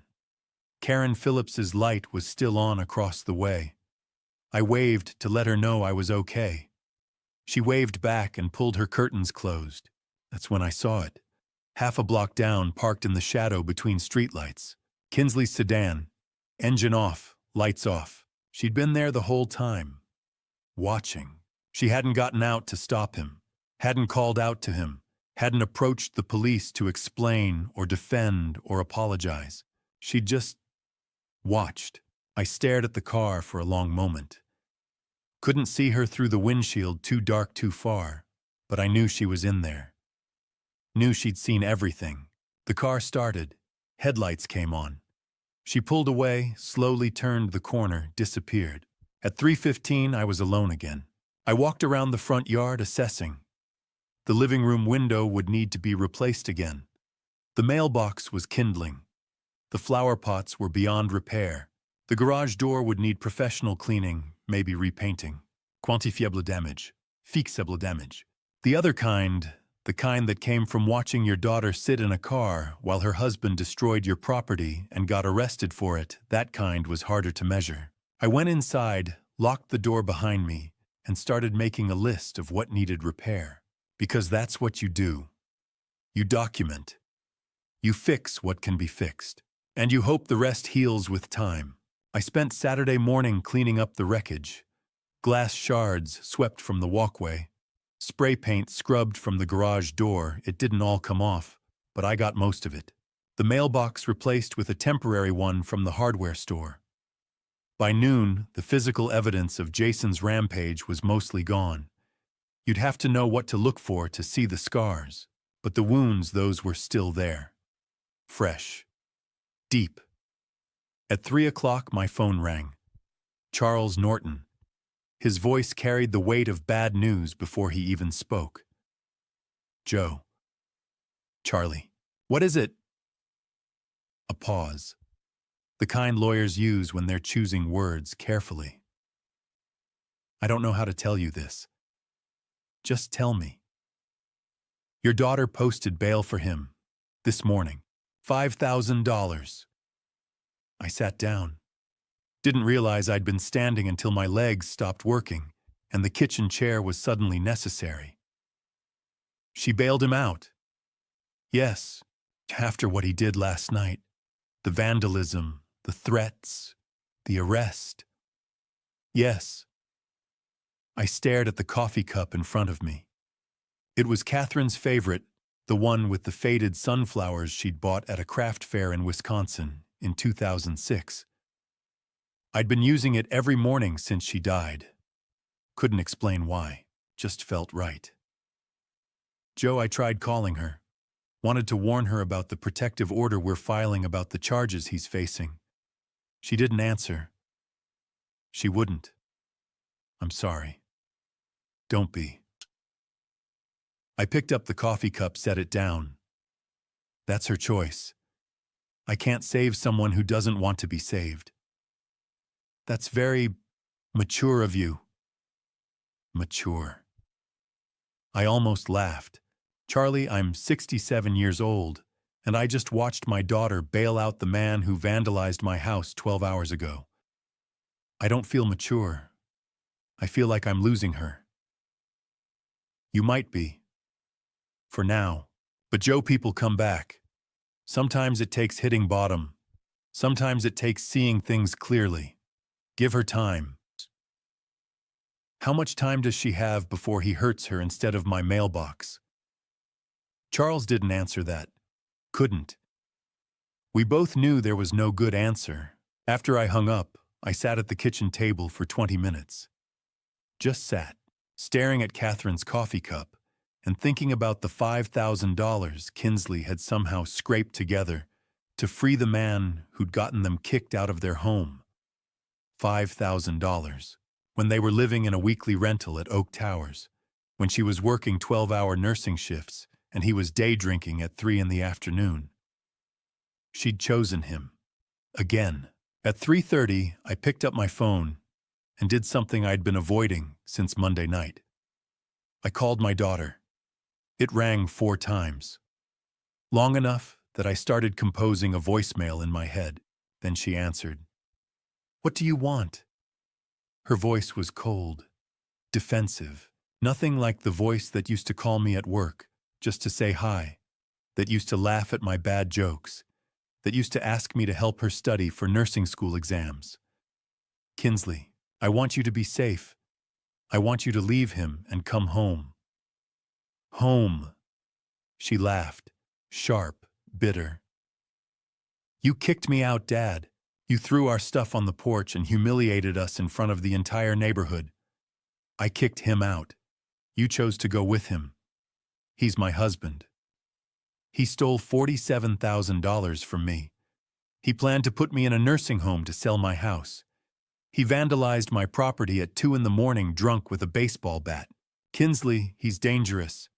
He made mistakes. Everyone makes mistakes. Everyone deserves a second chance. I closed my eyes, heard the script, recognized every word of it from 42 years of interviewing victims who defended their abusers. Sweetheart, this isn't about second chances. This is about a pattern of behavior. Last night he was drunk and upset. Her voice rose. You ruined his life, Dad. You took everything from him. What did you expect? I expected him not to destroy my property. I expected you to see who he really is. You don't understand him like I do." She was crying now. I could hear it even though she was trying to hide it. "He's just under pressure. The lawsuit, the money problems, all of it, you caused this. You started this. The money problems he created by forging my signature on credit cards, by stealing from me for 6 months." Silence. "Then that's complicated. You don't understand." "Then help me understand. Come talk to me. Just you. Without him. Let's sit down and—" "I can't." "Why not?" "Because he needs me. We're going to be fine. We just need time to figure things out. Please, Dad. Please just leave us alone." "Kinsley. I have to go." "Wait." Click. She hung up. I sat there holding the phone, staring at the screen where her name was still displayed. Kinsley. The gap-toothed 5-year-old who'd believed I could fix anything. The 38-year-old woman who'd just bailed out a man who'd threatened to ruin my life. He's just under pressure. That's complicated. You caused this. He needs me. Every sentence a red flag. Every justification a warning sign. She was protecting him, defending him, taking responsibility for his crimes and his rage and his destruction. She was protecting her abuser, and there was nothing I could do about it. I'd spent 42 years as a journalist, learning how to find truth, how to document evidence, how to build cases that exposed corruption and held people accountable. I'd taken down politicians and business executives and criminals who thought they were untouchable. But I couldn't save my own daughter from a man who was destroying her life one choice at a time, because she didn't want to be saved. She wanted to save him. I set the phone down on the kitchen table next to Catherine's coffee cup. Outside, the October afternoon was fading into evening. The street was quiet. Normal. Families coming home from Saturday activities. Karen Phillips watering her lawn. Arthur Coleman walking his dog. My life looked normal from the outside, too. House repaired. Damage cleaned up. Legal process moving forward. But inside, I was watching my daughter choose the man who'd vandalized my home over the father who'd raised her. Choose loyalty to someone who'd commit fraud over truth. Choose staying with an abuser over coming home to safety. And the worst part was understanding why. Because she loved him. Because she'd made vows. Because admitting he was dangerous meant admitting she'd been wrong about him. Because leaving felt like failure. Because she genuinely believed she could fix him, save him, make him into the man she'd thought he was when they'd married. All the reasons that keep people trapped in situations that are slowly destroying them. I understood them. I'd interviewed hundreds of people who'd said the same things, made the same choices, defended the same indefensible behavior. Understanding didn't make it hurt less. At 4 o'clock, I stood up from the kitchen table and went to the living room. Sat in Catherine's armchair. The one I'd sat in on Monday night watching Jason and Kinsley arrive home to find their keys didn't work.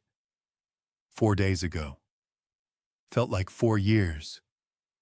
My phone sat silent on the coffee table. No callback from Kinsley. No apology. No, "You're right, Dad, I'll leave him." Just silence. And me sitting in an empty house knowing I'd done everything right and lost my daughter anyway. You can't force someone to see the truth. You can present evidence. You can document facts. You can offer safety and support and unconditional love.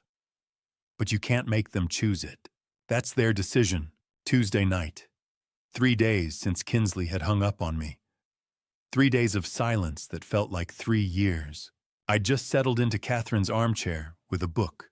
Something about World War II, ironically fitting for the war I was losing with my own family, when my phone lit up at 9:07. Kinsley, mobile. My heart stopped before my hand could reach the phone. "Kinsley, Dad." Her voice was barely a whisper, shaking, terrified. "Help me, please." I was on my feet before she finished the sentence. The book hit the floor. Where are you? Stay on the line. I'm coming right now." In the background, I heard it. A voice. Male. Angry. The words were muffled, but the tone was unmistakable. Rage. The kind that doesn't listen to reason. We had a fight. About money. About you. He got so angry Dad and I couldn't. A sound. Something heavy hitting a wall. Not a person. Please God, not a person. Just impact. Violence looking for a target. I'm in the bathroom. Her voice cracked. The door's locked, but he's trying to... Inslee. Jason's voice came through clear now, muffled by the bathroom door, but close enough that the phone caught it. "Open this door, we're not done talking." I was already moving, keys off the kitchen counter. Wallet. Phone pressed to my ear. "Sweetheart, listen to me. What's the address? I need the address. On 1247 Oak Street. Apartment 3B. But Dad, don't. He's so angry, I don't want you to." The sound of the door shaking. Rattling in its frame. Fists pounding. "I'm 3 minutes away. Keep that door locked. Do you hear me? Keep it locked." My hands were shaking so badly I almost dropped my car keys. Garage. I needed to get to the garage. "Dad!" Her voice broke completely. "He hurt me. Earlier tonight. Not bad, but I should have listened to you. You were right. You were right about everything." The words hit me harder than any punch could have. She'd known. Some part of her had known 3 days ago when she'd bailed him out. When she'd told me to leave them alone. She'd known, and she'd stayed anyway, because that's what abuse does. It convinces you that maybe you're wrong. Maybe it'll get better. Maybe if you just try harder. I'm backing out of the garage right now. I'm calling 911 the second we hang up. Just hold on. My truck roared to life. I threw it in reverse. "I'm scared, Dad. I'm so scared." "I know, baby, I know, but I'm coming. 2 minutes, that's all." Another sound through the phone. Louder this time. The door shaking harder. Jason's voice was incoherent now, just fury and volume words blending into rage.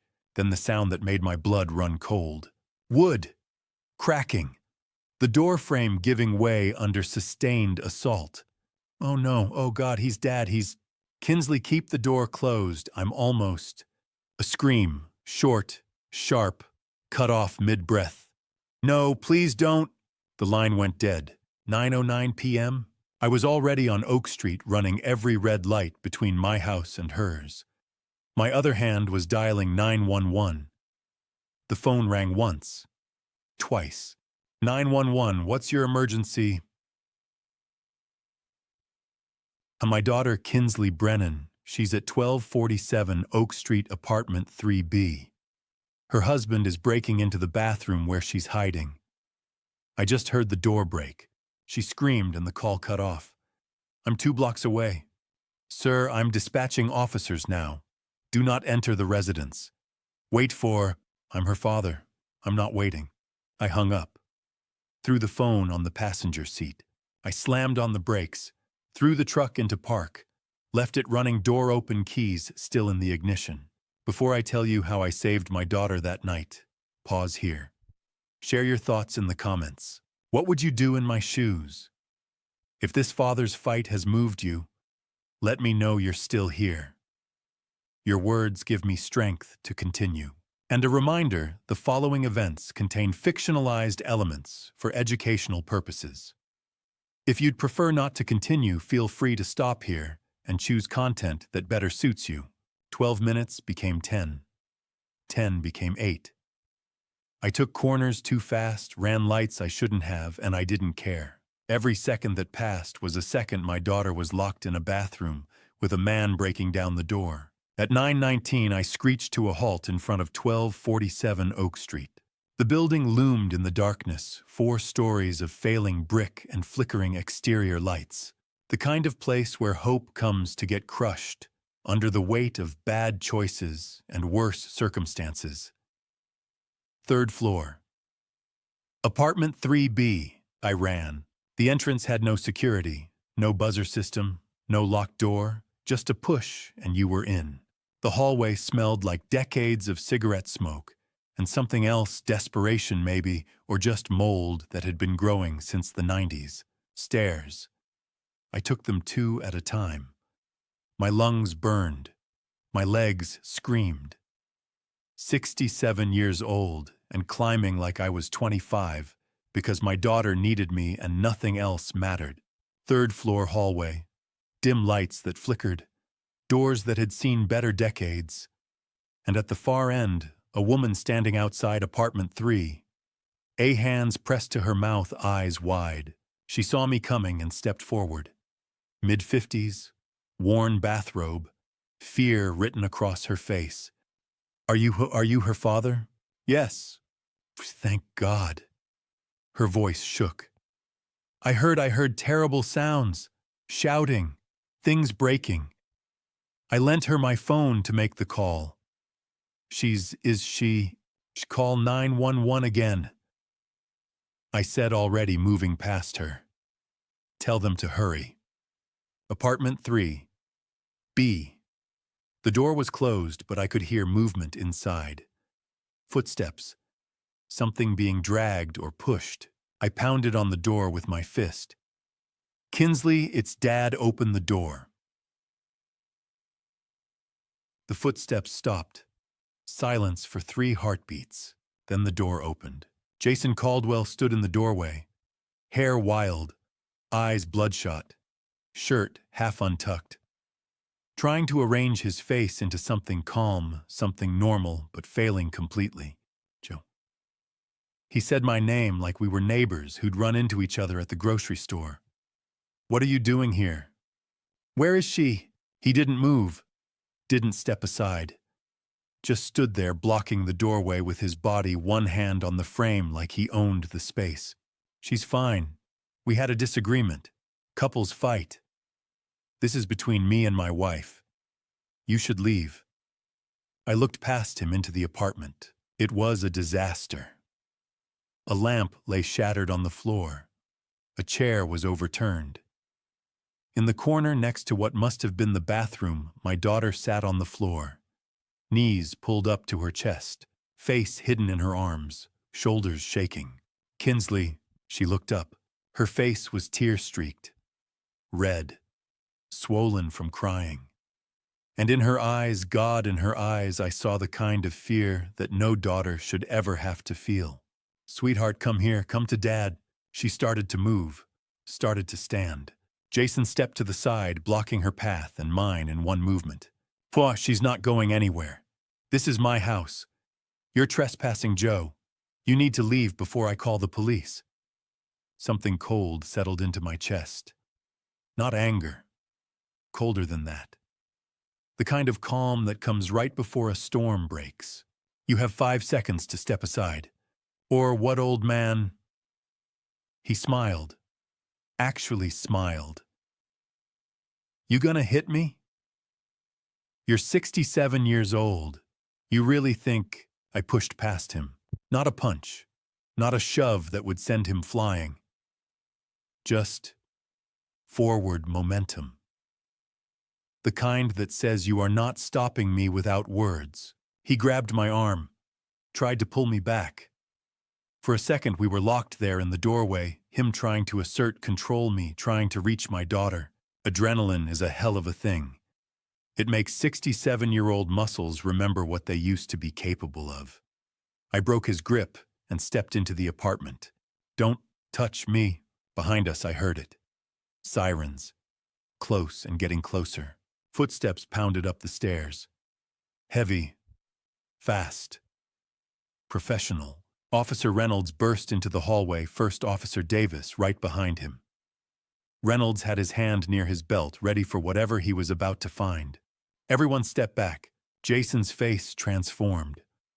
The menace evaporated, replaced by injured innocence so fast it would have been impressive if it wasn't so disgusting. "Officers, thank God you're here." He pointed at me. "This man broke into my apartment. He attacked me. He's been harassing us for weeks. There's a restraining order. Ask her." I didn't take my eyes off Kinsley. "Ask my daughter what happened here." Reynolds looked from Jason to me to Kinsley, still sitting on the floor in the corner. He moved past both of us, crouched down to her level. "Ma'am, I'm Officer Reynolds. Are you all right? Do you need medical attention?" Kinsley's voice came out small, shaking. I called my dad. Jason and we were fighting. About money. About everything. And things got out of control." "Did he hurt you?" The question hung in the air. Simple, direct, impossible to dodge. Kinsley looked at Jason, then at me, then back at Reynolds. She nodded. Once. Barely. But enough. "Yes." Reynolds stood, looked at Davis, gave one short nod. "Cuff him." "You what?" Jason's voice shot up 3 octaves. "She's lying, she's confused. She fell, she's just upset because this is a family matter. You can't—" Davis was already moving, pulling handcuffs from his belt. "Jason Caldwell, you're under arrest for domestic violence and assault. She's my wife. This is my apartment. You can't do this to me." The handcuffs clicked closed around his wrists. Reynolds stepped closer to Jason, voice low and hard. "Sir, you're also in violation of a restraining order. You're not permitted to have any contact with Joseph Brennan, and yet here you are in an altercation with him present. He came here, he broke in. This is— Now save it for the judge. Get him out of here, Davis." They pulled Jason toward the door. He was still yelling, still protesting, voice echoing down the hallway as they dragged him toward the stairs. Something about his rights, about how we'd all regret this, about how Kinsley would come crawling back. The sounds faded. The apartment went quiet. I crossed the floor to where my daughter sat. 67-year-old knees protesting, but I knelt down anyway. Got to her level. Kinsley. She looked up at me. 38 years old, and looking exactly like she had at 5 when she'd fallen off her bike and scraped her knee. Scared. Hurt. Needing someone to tell her it would be okay. "Sweetheart, it's over. You're safe now." She broke. Just completely broke. The wall she'd been holding up for 3 days, maybe for months, crumbled. She fell forward into my arms and sobbed.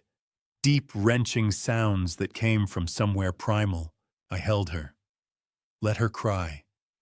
Didn't say anything because what was there to say I told you, so didn't matter. You should have listened, wouldn't help.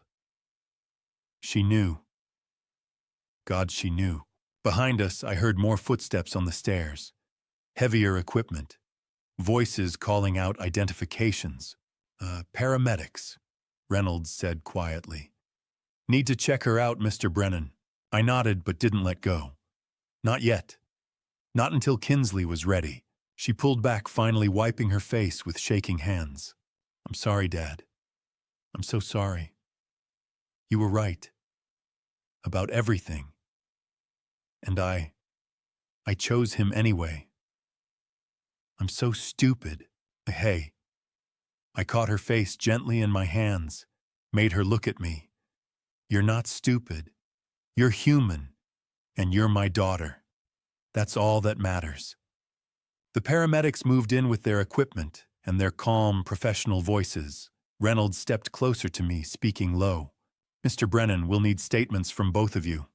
But that can wait until tomorrow. Right now, let's just make sure your daughter's okay." I stood slowly, every joint protesting. Watched the paramedics check Kinsley over, asking her quiet questions, documenting whatever they found. Mrs. Cooper was still in the hallway, wringing her hands. She caught my eye and nodded. One neighbor to another. One human being saying you did right. In the distance, I could hear Jason's voice still echoing up from the street level, still yelling, still claiming this was all a mistake. But up here in apartment 3B, my daughter was safe, and that was the only thing that mattered. 4 months later, my house sounds different. Not the suffocating silence of endurance, not the noise of conflict. It echoes with laughter. Wednesday afternoon, 3 o'clock. My living room holds 12 people in borrowed chairs, sharing coffee and stories. Barbara Peterson, Arthur Coleman, Evelyn Baker, Harold Jackson, 7 others whose courage I witness every week. We call it the Wednesday Support Group. Today we're discussing early warning signs of financial abuse. The small things that seem innocent. Someone offering to help with bills. Someone getting defensive about financial statements. The signs I missed. The hardest part, Evelyn says, was admitting my own son would steal from me. You don't want to see it. Heads nod. We all understand. That's why we're here. At 4:30, the meeting ends. Barbara stops by my chair. Joe, you've turned your pain into purpose. We all do that, Barb. That's what community means. The house empties. The quiet now isn't lonely. It's peaceful. 4 months. Let me tell you what that means. October 29th. I pulled Kinsley from that apartment. Reynolds arrested Jason for domestic violence. She sat in my truck and said, "You were right about everything." She stayed in her old room that first night while I listened from downstairs, making sure she was safe. November. Therapy began. Dr. Sanders twice weekly. I attended family sessions. Learned what I already knew: victims don't stay because they're stupid. They stay because abusers convince them they're the problem. Jason tried calling. Charles Norton got a permanent restraining order, December. Jason took a plea deal. 18 months county jail. 5 years probation. Mandatory counseling. The lawyer must have explained that video evidence of vandalism audio of him breaking into a bathroom and police testimony meant he'd lose at trial. When Charles called with the news, I felt nothing. Just tired. January. Kinsley filed for divorce. January 15th, 2026, it was finalized. She came over that night, cried at my kitchen table. Not from sadness. From relief. I should have left sooner, she said. I took her hands. You're out. That's what matters. February. She found an apartment. West Side near the hospital. Safe. When she showed me pictures, she was proud and nervous. You sure you don't want to stay here longer? I asked. I need to prove I can live alone, she said. That I'm not the person I was with him. She moved out last week. We both cried good tears. Now she visits twice weekly. At 5 o'clock, my doorbell rings. Kinsley stands there holding Chinese takeout, grinning. Thought you'd be hungry after the meeting. We eat at the kitchen table. Kung Pao chicken for her. Beef with broccoli for me. The same order Catherine and I used to get. The conversation flows work stories, her continuing education class support group updates. Then she sets down her chopsticks. Dad, I'm sorry. For not believing you. For choosing him. For bailing him out after he vandalized your house. I take her hand. Kinsley, you survived. You're healing. That's everything. But I hurt you, and you called me when you needed help. When your life was in danger, you knew I'd come. That's what I'll remember. She sobs, healing tears. At 6:30, she hugs me at the door. Thank you for not giving up on me. Even when I'd given up on myself. That's what fathers do, sweetheart. I watch her taillights disappear. Go back inside my quiet, peaceful house. I sit in Catherine's armchair. The new TV hangs where the old one was. I barely watch it. The photos on the mantle have changed. Catherine is still there forever, 45 and smiling. But now there's a support group Christmas photo. A recent picture of Kinsley actually smiling. Evidence of a life rebuilt. I open the side table drawer, pull out the small box.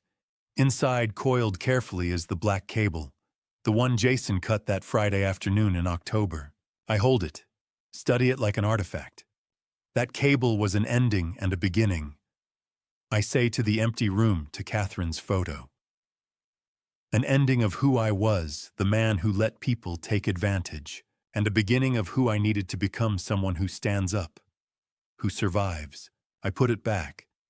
I don't need to look at it daily, but I need to know it's there.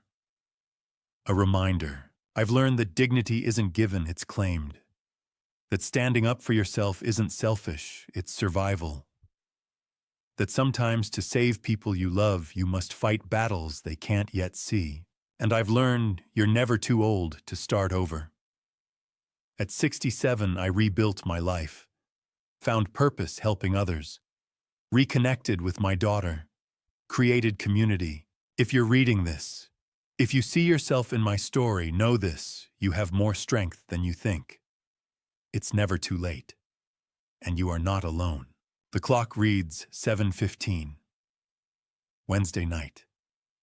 The house is quiet, but not empty. Full of memories, painful and joyful, all necessary.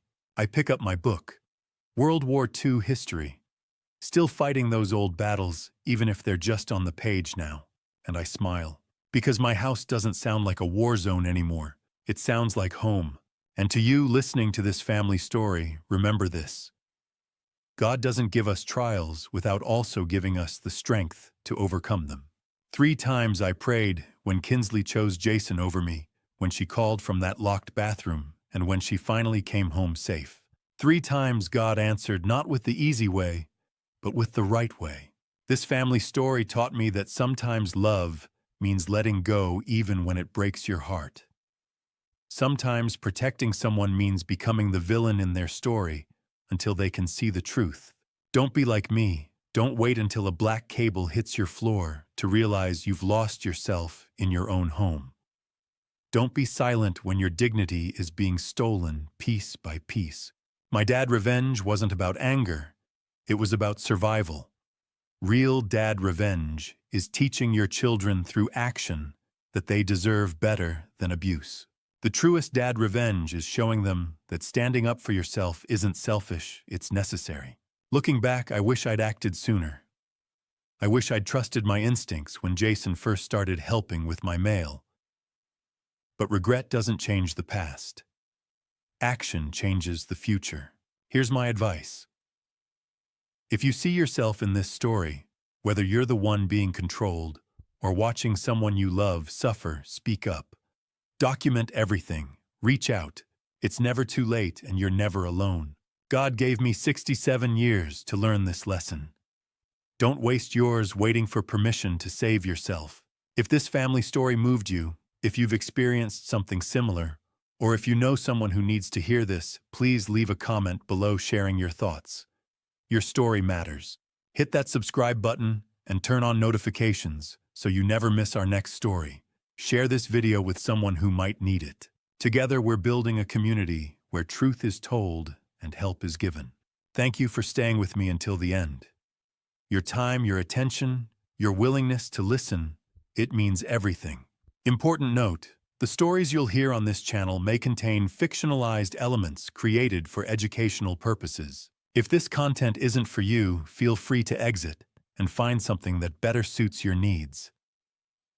We respect your choice. Until next time, stand strong, speak truth, and remember, you are never alone.